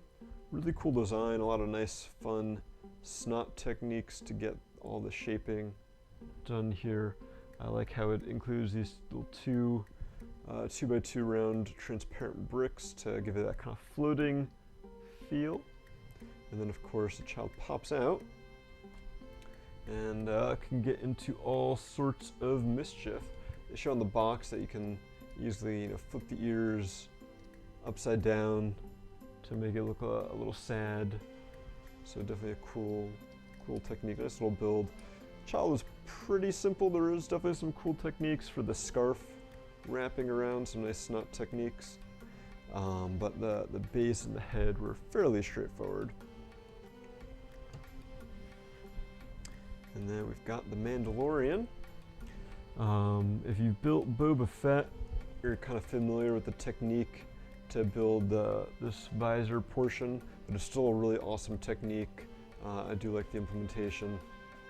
It's got quite a bit of asymmetry on his legs and arms and belt to kind of keep things mixed up a little.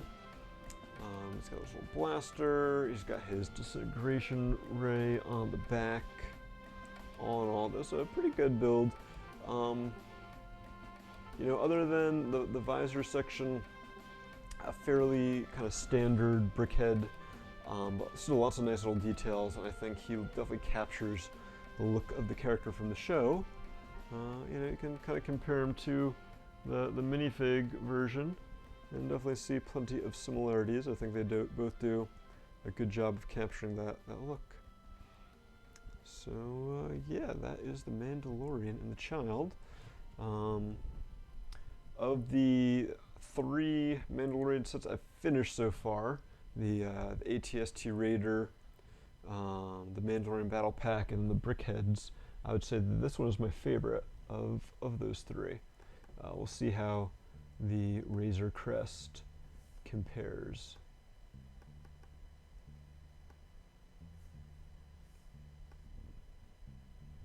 Oh, that got messy.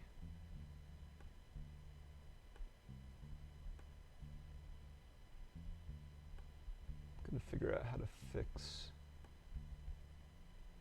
that stuff not lining up there on our overlays.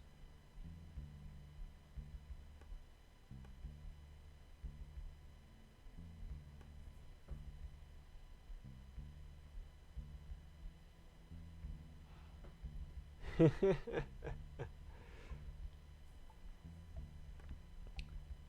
mean, I try to call him like I see him, pretty low. Definitely when there is a good set, I'll call it out. And when it's a less good set, I'll call it out too. Alright, so time to pick our next winner.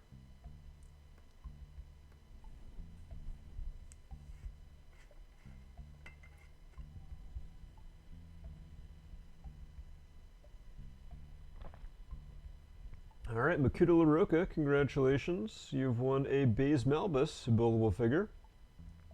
You know the drill. LaRocca will be getting in touch with you and getting you that prize shortly.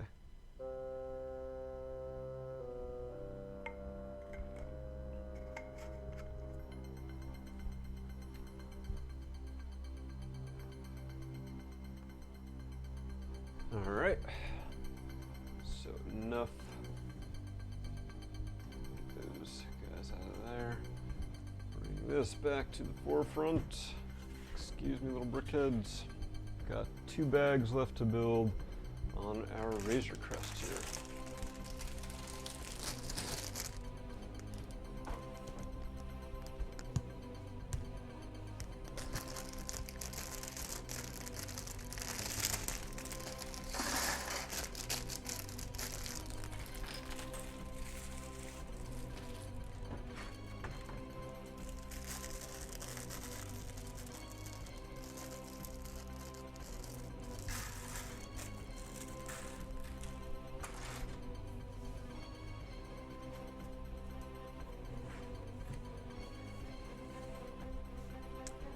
Alright, so we're starting out bag number 5 with our final question mark minifigure. Can't see the front of the box from where I am standing or sitting. I forget if there was any others. I think that was about all of them.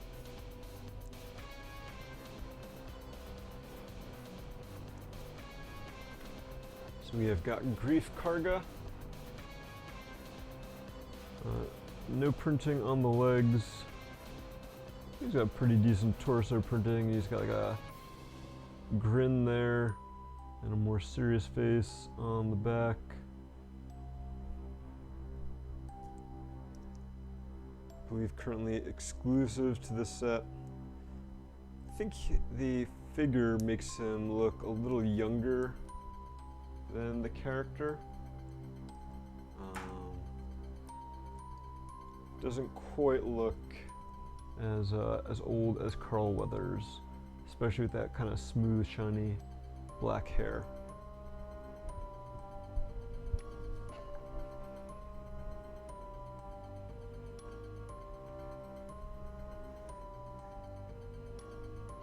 Alright, we're going to be building on the top of our ship here. Just trying to get the camera in position. Boop. And I believe this bag we're going to be finishing off the main hull of the ship. And the next and final bag we'll be focusing on the engines on the sides.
it looks like we're kind of building up this top section here that I'm working on.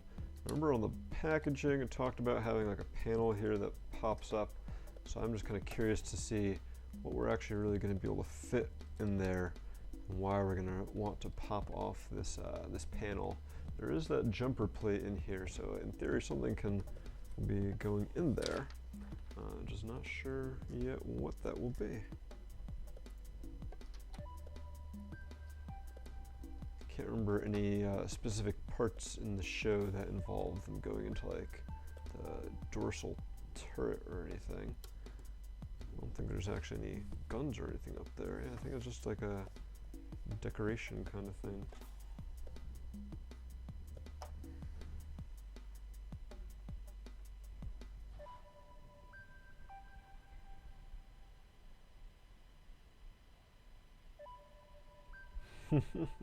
I'm sure Lego would be glad to hear that there, Pohatron. That them sending us free sets got them some sales.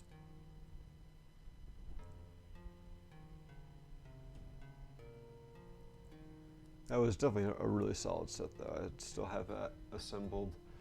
I can see both of those sets from where I'm sitting right now.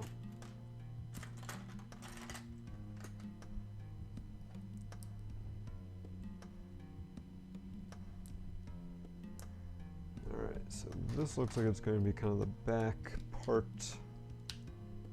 of the cockpit here with these bars on it that are going to go into some clips.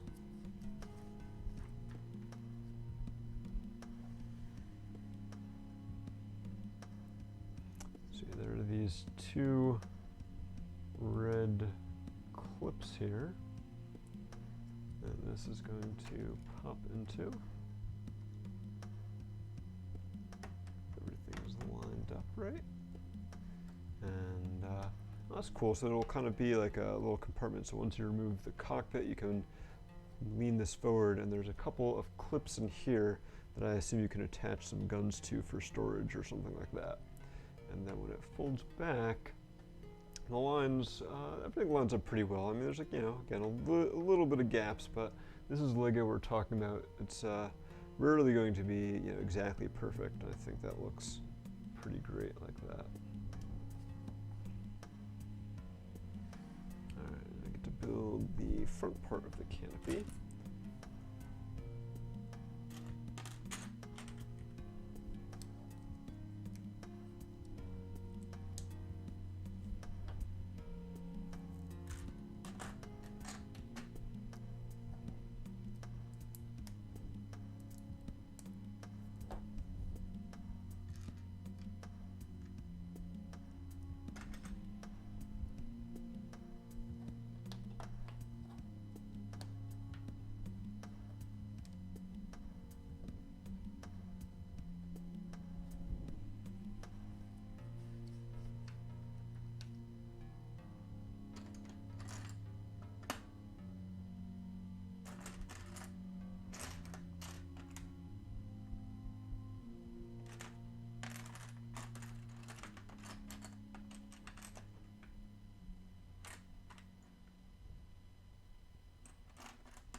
So we've got our printed canopy piece here. Pops on. And we need tile there. Alright, so it's kind of a little interesting here that you can see this has got some plates with clips on it. Those are actually going into click hinges, not plates with bars. So that's a little bit of an interesting technique here. And so they kind of friction in place a bit, but it's not like a super tight fit. Trying to make sure I have this in properly. And I assume having this 1x2 plate with the little bar coming off it is so you can use that to take it out, since it's not able to actually move. I guess what we do get out of that technique is just kind of the interesting angle that it's at. You can see this whole thing is kind of sloped down at an angle to the rest of the surface. And you do get like a slight gap around the edge there, but again, not that big of a deal. And I think as far as the overall aesthetics go, it looks pretty great. Alright, let's show that off on the main camera too. So yeah, we can pop that off and then pop that forward.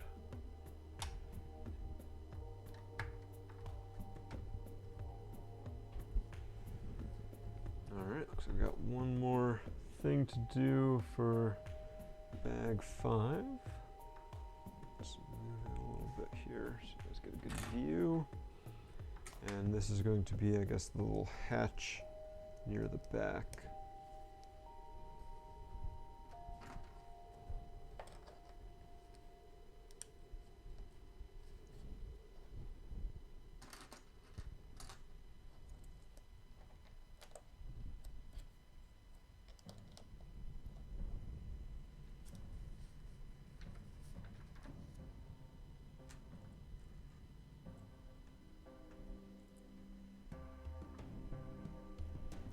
Oh, maybe this is supposed to be like an escape pod? Don't recall them using any escape pods in the show. Has been a while. But I feel like that is what we're building is supposed to be.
This does make me even more want to rewatch the show to be like, did I miss something? Do they have an escape pod? Was there a reference to an escape pod?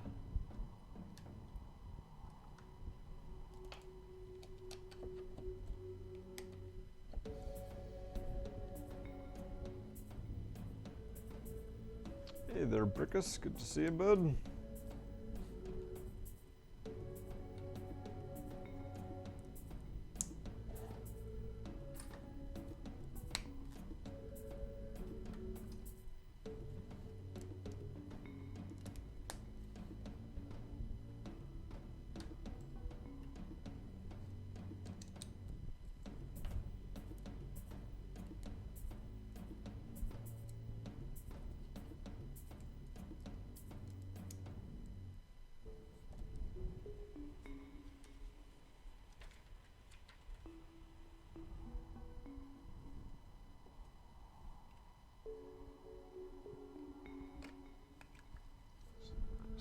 It's on there, connects with a couple of studs.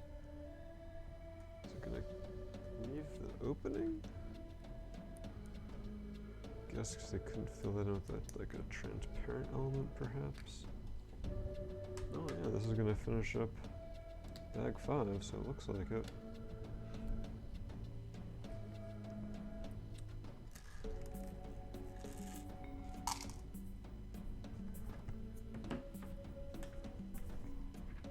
Alright.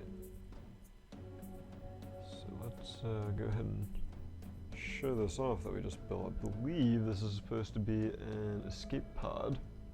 So you can see it's got like this little round opening here. Let me grab a minifig. Excuse me, grief. See if you can fit in there with his weapons.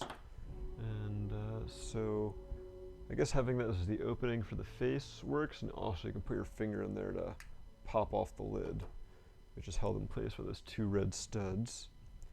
And then a minifig can go in there, attached by some jumper plates. I think those guns might get in the way here. Nope. And so yeah, so when the minifig is in there, his face is visible through the little opening. And then this whole thing pops up there. And when you're just kind of looking at it from the top, it fits in there pretty well. You know, not like a lot of seams or gaps or anything. And just if you look real close, there's a minifig face in there. So it gives it a very finished look, but yeah, I guess it's supposed to be like a little escape pod that can then jettison. Of course, once you do that, it opens up the inside of the ship to the vacuum of space. So not the best of plans. I mean, you know, literally, like, I can stick my finger in there. But, you know, for the most part, when we're playing with this, right, you're going to have that in there, and it's going to look fine. And, yeah, that's a cool detail. Again, I'm trying to remember if they've ever featured an escape pod on the Razor Crest in the show.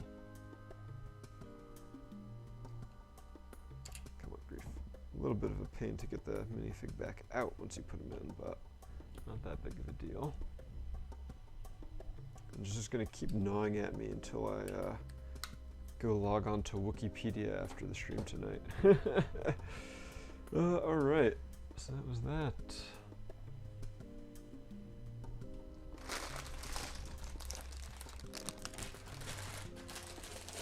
Alright, thank you for the validation, Brickus, that the escape pod is not shown in the show.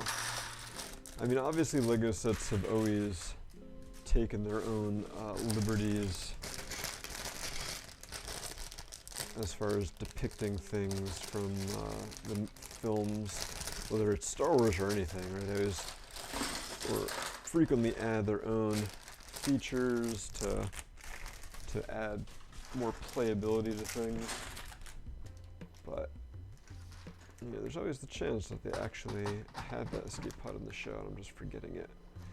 Maybe I'm just kind of like conflating that in my mind with The Last Jedi, where the Millennium Falcon has a similar escape pod to this design that it ejects and then allows Rey to get onto Snoke's ship. Maybe that's where the set designers got it from as well, who knows. Alright, get some of these big pieces out of here. Not looking forward to putting stickers on these. Those are the last 2 stickers we've got for this set, I believe. We got some little crow's nest pieces in gunmetal.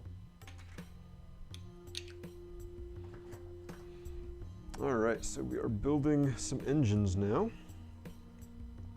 They look like they are pretty much identical, so we're going to build them both at the same time.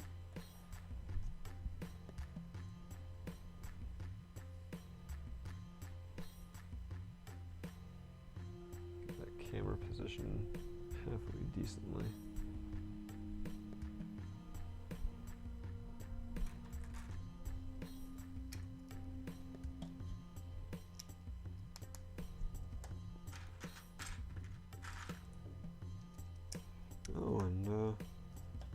third step on the engines is putting the stickers on.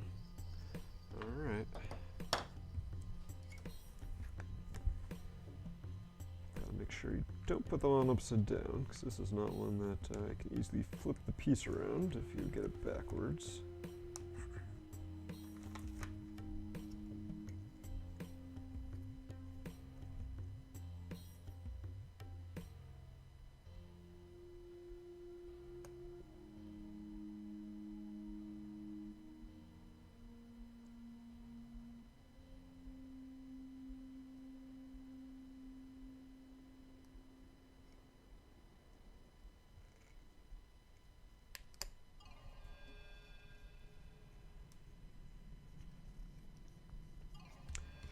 So there is one engine sticker, pain in the butt.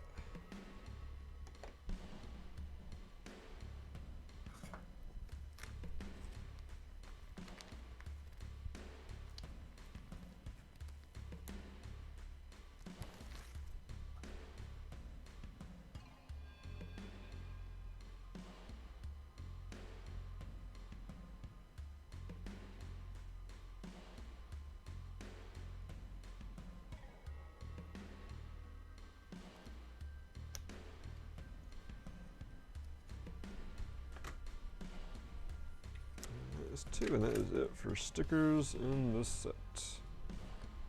Huzzah.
Interesting, got some lime green elements going in here. Probably just for like spacing and stuff. Alright, let's raise that camera up just a little bit so I don't keep bumping into it.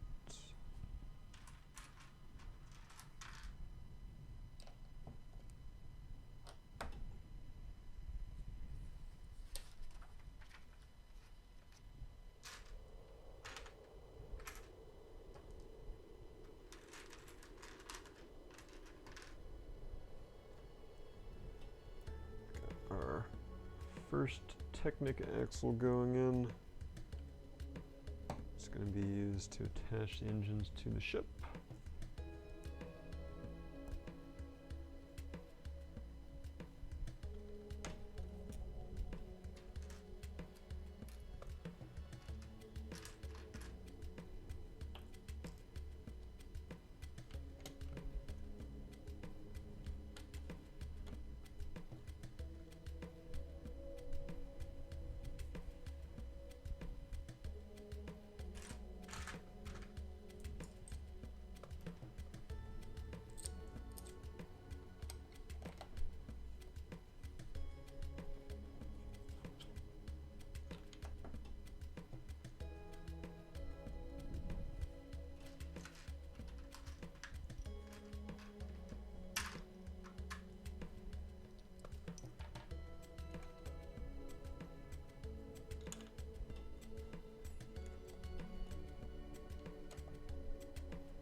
definitely looking forward to seeing how all these snot bricks we're adding into the inside of the engine here get used.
The thing I'm really digging is that the engines, they seem like they're just big cylinders when you first look at it, but really it kind of got like this really interesting round and square shape here.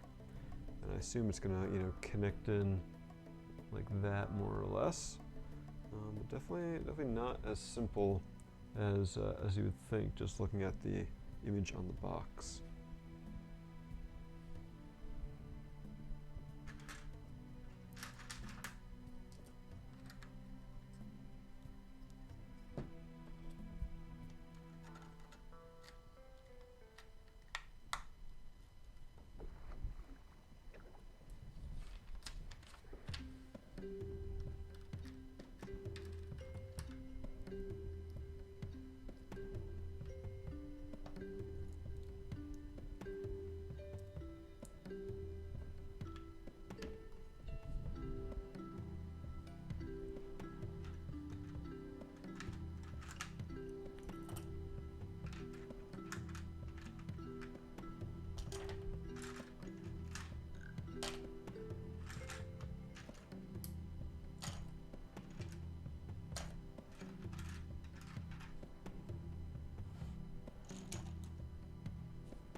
Looks like we're about to find out how those snot bricks on the inside of the engine get used with all these curve slopes. Imagining something like this.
matches to those 4 snot bricks there. And these arch pieces, it's kind of interesting, don't match the curve of this 6x6 round plate perfectly. They do a pretty good job, and I think actually having that little bit of a lip gives it like a little bit of character. Like it covers everything very well, but it just kind of leaves you with that little bit of like asymmetry to it that I think Star Wars ships are known for. Right, not everything is perfectly rounded and smooth all the time.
I love these big wheel pieces.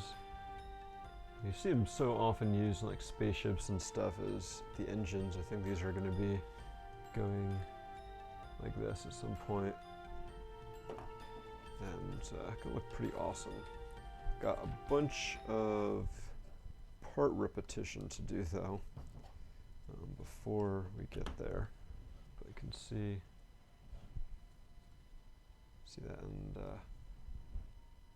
I do like how it mostly covers all the way around here, gives it that little lip. Works pretty well.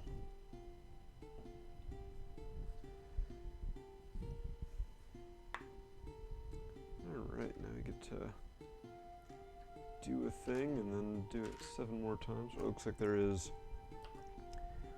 one, I guess, variation. It's like the starter row. And then we get to modify that for the other 7.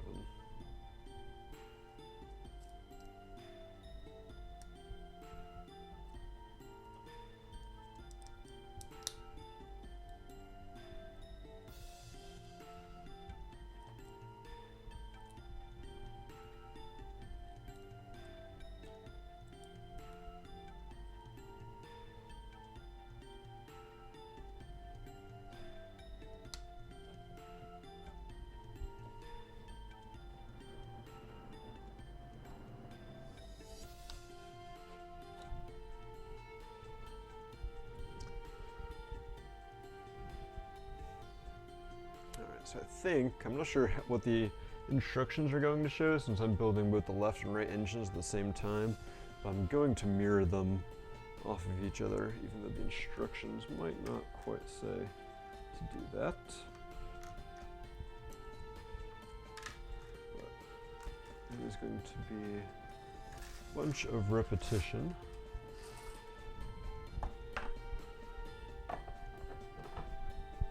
Sort out our parts here. Got jumpers and 1x2 inverted slopes.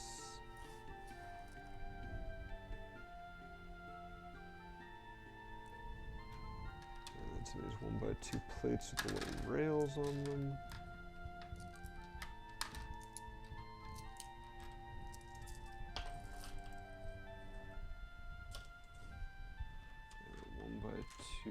Plates some clips.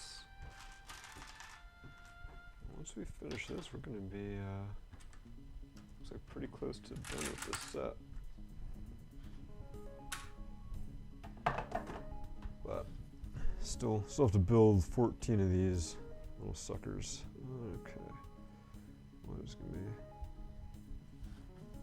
These are the last part we need.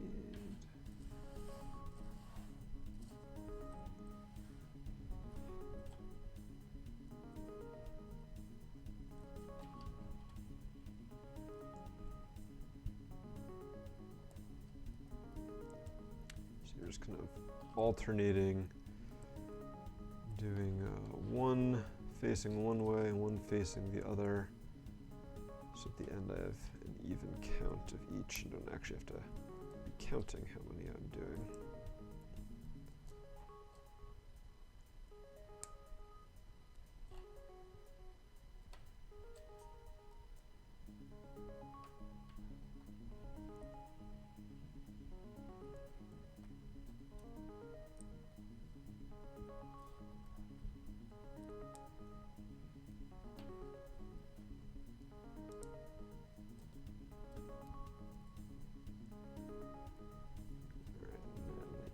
Get inverted slope on them.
Before we get to assembling these, since that's going to be more or less the last thing we do,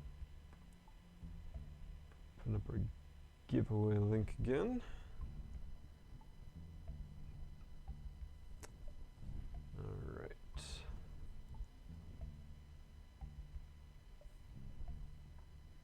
So watch me go around in a circle here.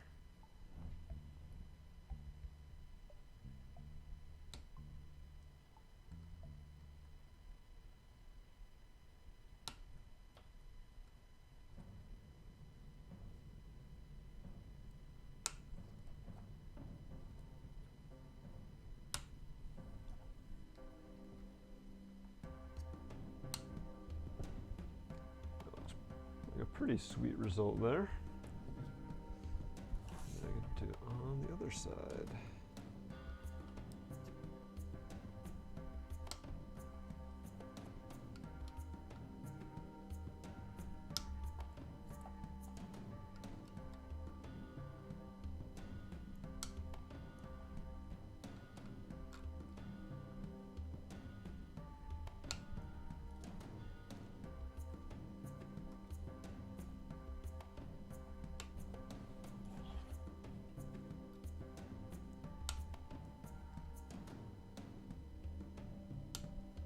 Wonderful.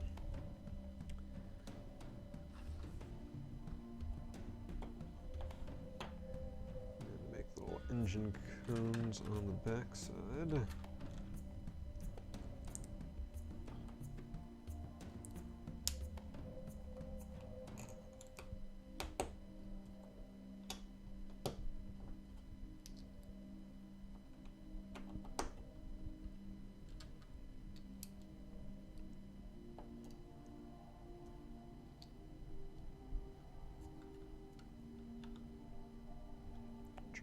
quite simple actually,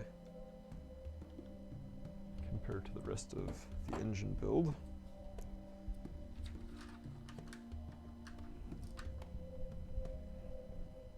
Alright, then we get to build the other engine. Oh wait, that's already done. I just want to see, out of curiosity, for these little doodads around the engine intake, if they actually mirrored it, or if they just did it like the same way. Oh, nope, they did mirror it, so that means I did it the right way. Cool.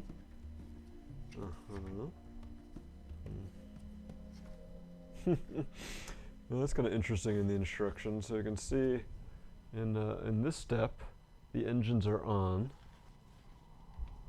The next page, the engines have disappeared, only to be back in the last page. That's cute. Okay, so yeah, they can go in there. Extra ammo goes there. Escape pod.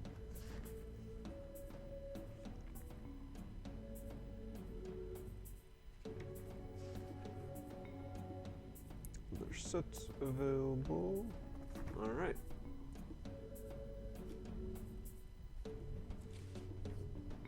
So,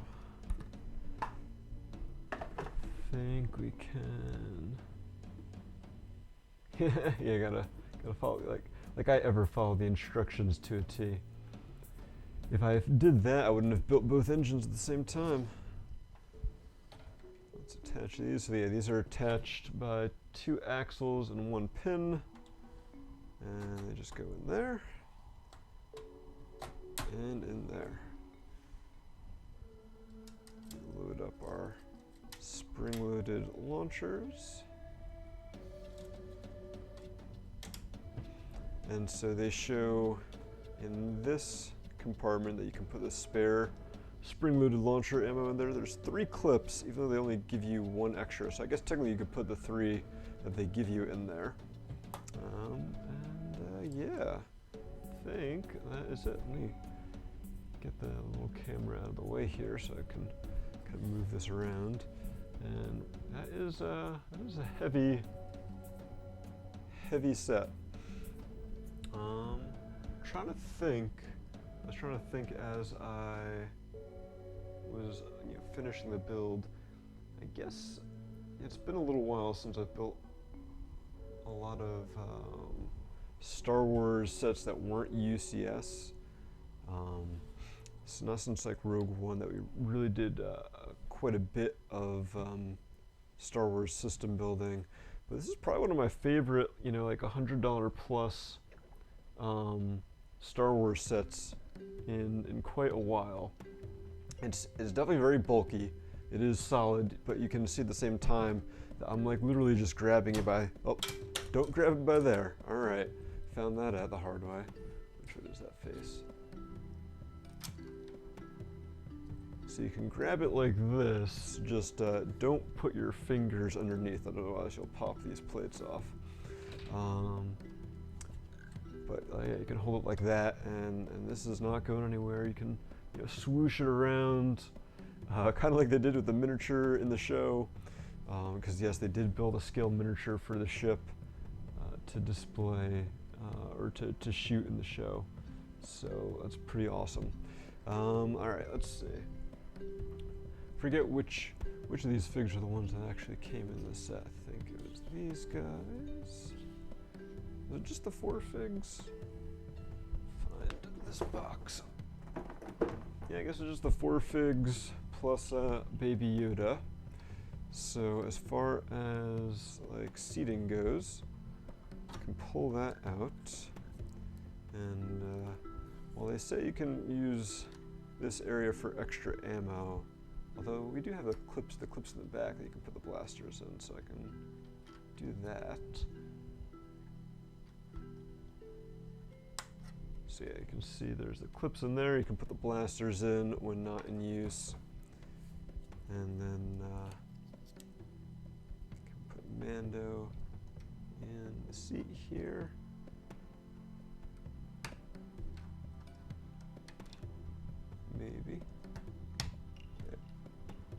seat does not want to stay put. Like, literally the seat fell out. There we go. And hopefully there's enough space to show in the instructions him holding the child in there. And then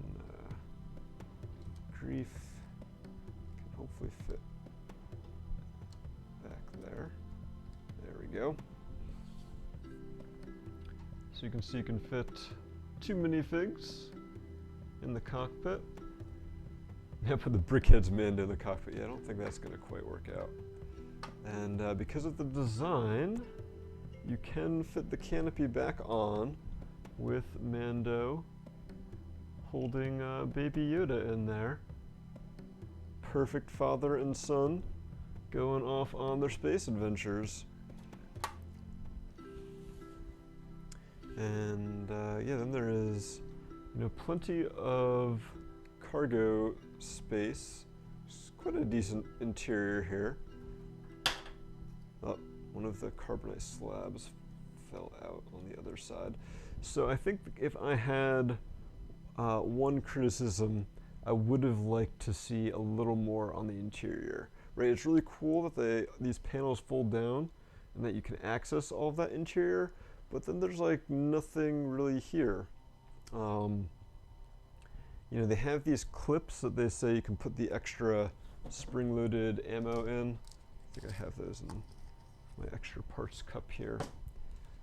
So yeah, you can like clip these in there. And I do like having that feature. It's good from a playability aspect. But it would have been cool if they had incorporated that and then like, a place to clip all the blasters, because there's quite a few scenes in the TV show where they are inside the ship, and you see that Mando has got like quite the extensive armory, and that would have been a cool thing that they could have captured in here, but instead we just kind of get like a lot of emptiness. We do get, as you can see there, these 2 little carbonite slabs. Interesting that one's got a lot more friction than the other, but those can slide out so you can see one of the bounties he caught.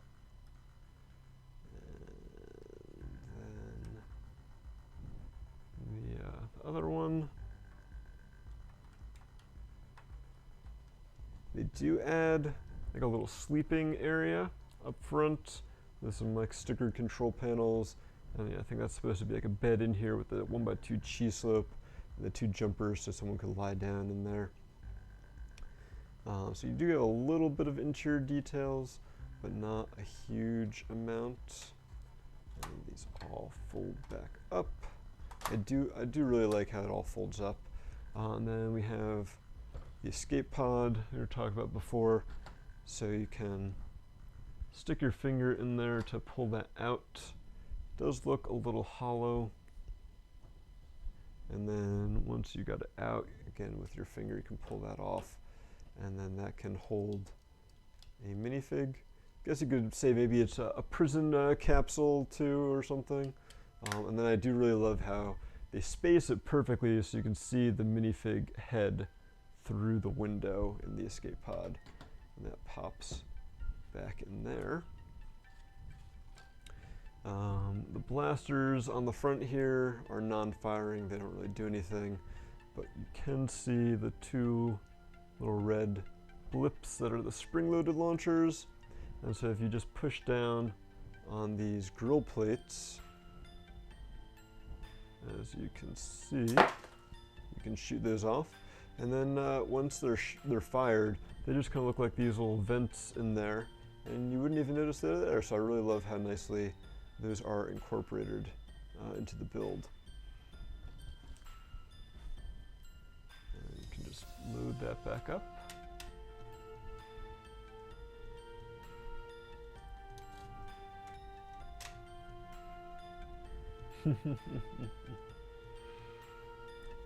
Yeah, see you later, Brody Low. Thanks for joining us.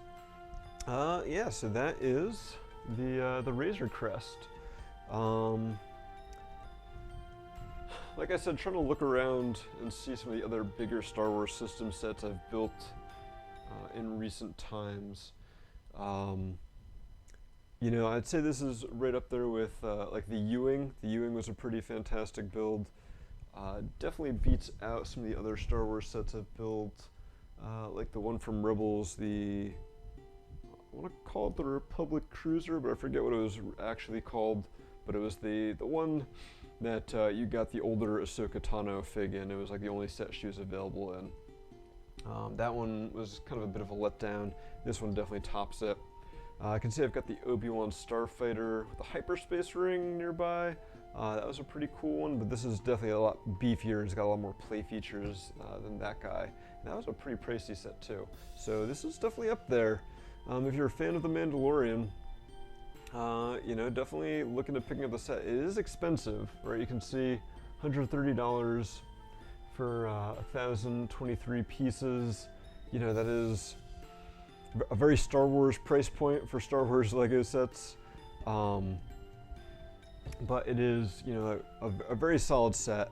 I do wish, I think, you know, the thing keeping me from giving it a you know, must-buy recommendation for Star Wars fans is just the bare interior. I mean, there's a lot of space in here that you could put like a bunch of minifigs and stuff in, or could have, you know, filled out with some more details and stuff. And they just didn't do, you know, anything in there. Could have put some, you know, inverted tiles with some stickers on here for different control panels or something. Just anything, I think, to finish up the inside.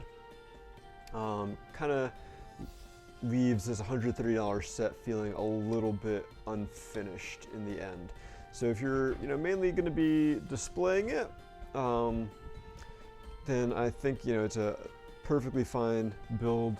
You can even pick it up by an engine, and it's pretty sturdy there thanks to the Technic frame. You know, if you're going to be mainly displaying it, I think you'll be fine, but it's just hard to say that $130 price point is it's going to be worth it. I just, you know, wish they did a little more with the interior. Otherwise, it's a pretty awesome set and definitely one worth picking up. So yeah, I guess to wrap things up today, we also built the Mandalorian and the Child brickheads. I would say there's currently 5 Mandalorian sets out there. We built 4 of them yesterday and today. We have not built the Child sculpture. It's like, what, $80 or $90. So of the 4 we've built, this I think is the one I can recommend the most. If you are a fan of the TV show, this really encapsulates the show down to a $20 set.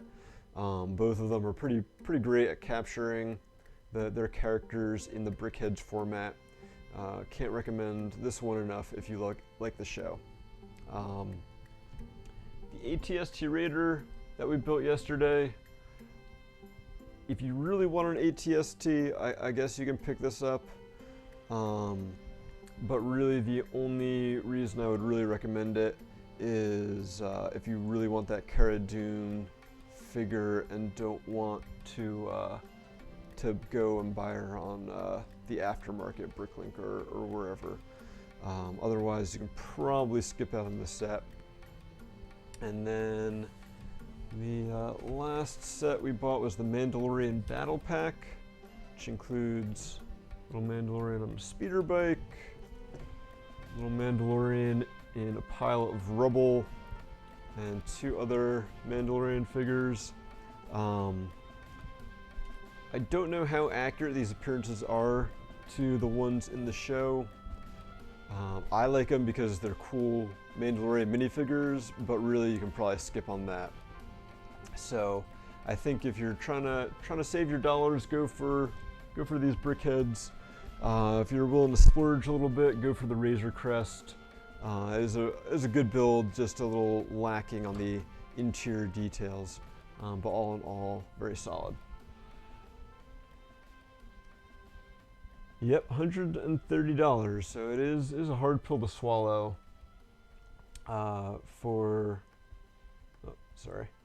is a hard pill to swallow for not getting much of an interior. I definitely understand why you might be a little hesitant to pick that one up. And so I think we got one more giveaway to do. So turning off our link, closing our entry form, and let's go ahead and pick the winner. And so before we close things out today and I announce the winner, just another reminder, you can see in that bottom right there, we've got the little Extra Life banner. In 2 weeks, November 7th to the 8th, I'm going to be doing a 24-hour live stream playing LEGO video games, including LEGO Star Wars possibly, to raise money for Children's Miracle Network hospitals. Specifically in my case, it will be for the Johns Hopkins Children's Center in Baltimore, Maryland, which is my local Children's Miracle Network hospital. So appreciate it if you guys can spread the word. If you can donate, that is super fantastic. We're doing some incentives to help with that. If you donate $10, you'll be entered in a raffle for Star Wars Buildable figure set. We're going to be giving 10 of those away. So if only 10 people donate $10, you're guaranteed a set. We'll cover all the shipping for that anywhere in the world. If you donate $20, we'll be giving away some Bionicle Gen 2 sets. Again, 10 of those. So if there's only 10 people who enter, you're guaranteed a set. If you donate $50, you can pick the set that we play, or it's not the set, you can pick the game that we play for 1 hour of the 24-hour stream. There's a list of those. You should be able to see underneath the stream in the About Us section on Twitch here. We've got a link to the Extra Life page, and you can see the list of games that we have available to play. So you can pick any one of those and we'll play that for an hour. We'll give you a shout out on the stream. And if you donate $100, we have one of these. We've got one of the New York Comic Con 2014 transparent masks of fire, complete in the promotional packaging from Comic Con. The first person to donate $100 gets that. No questions asked, no ifs, ands, or buts. We only have one of those available for the first person. And so I know 2020 has been a crazy year. Not everyone's able to contribute financially. Definitely get that. But this is a great cause, so if you can donate, we really appreciate it. If you can't donate, help us spread the word. Let people know that we're going to be doing the stream, and that maybe they can help donate, or they can then go on and spread the word. And then come watch us in 2 weeks. I'm going to be playing video games for a long time. I don't think I've done a 24-hour anything in a while, so this is going to be a lot of fun. Definitely stocking up on coffee and energy drinks to keep me awake the whole time. And I'm looking forward to it. Hopefully we can reach our goal of $1,000 raised. Hopefully we can blow that goal away. This is the first time we're ever doing something like this, so I'm really not sure what to expect, so I'm trying to keep the expectations a little tempered, but hopefully we can reach that goal and help some kids and play some video games and hang out and chat in the process. So again, thanks everyone for watching yesterday and today. Congratulations to Lord Oblivion, who is our last winner today, won a Sergeant Jyn Erso buildable figure, so we'll be getting in touch with you to get you your prize. We may be doing a quick stream next week, something a little shorter, just to help keep the streaming going. Remind people again about our charity stream we'll be doing the weekend after, but hopefully probably nothing too crazy next weekend. And then in 2 weeks we'll be doing our Extra Life stream, and I hope you guys can tune in. Hope you guys can help out in any way possible, whatever fits your means that you're able to do. We appreciate it. And yeah, we'll see you next time. Thanks so much, guys. And we will catch you. We'll definitely be streaming on Tuesday, doing our normal Twitch Tuesday stream. And beyond that, we'll see how it goes. So thanks so much again. Take care, everyone. Have a great time. And we'll see you next time.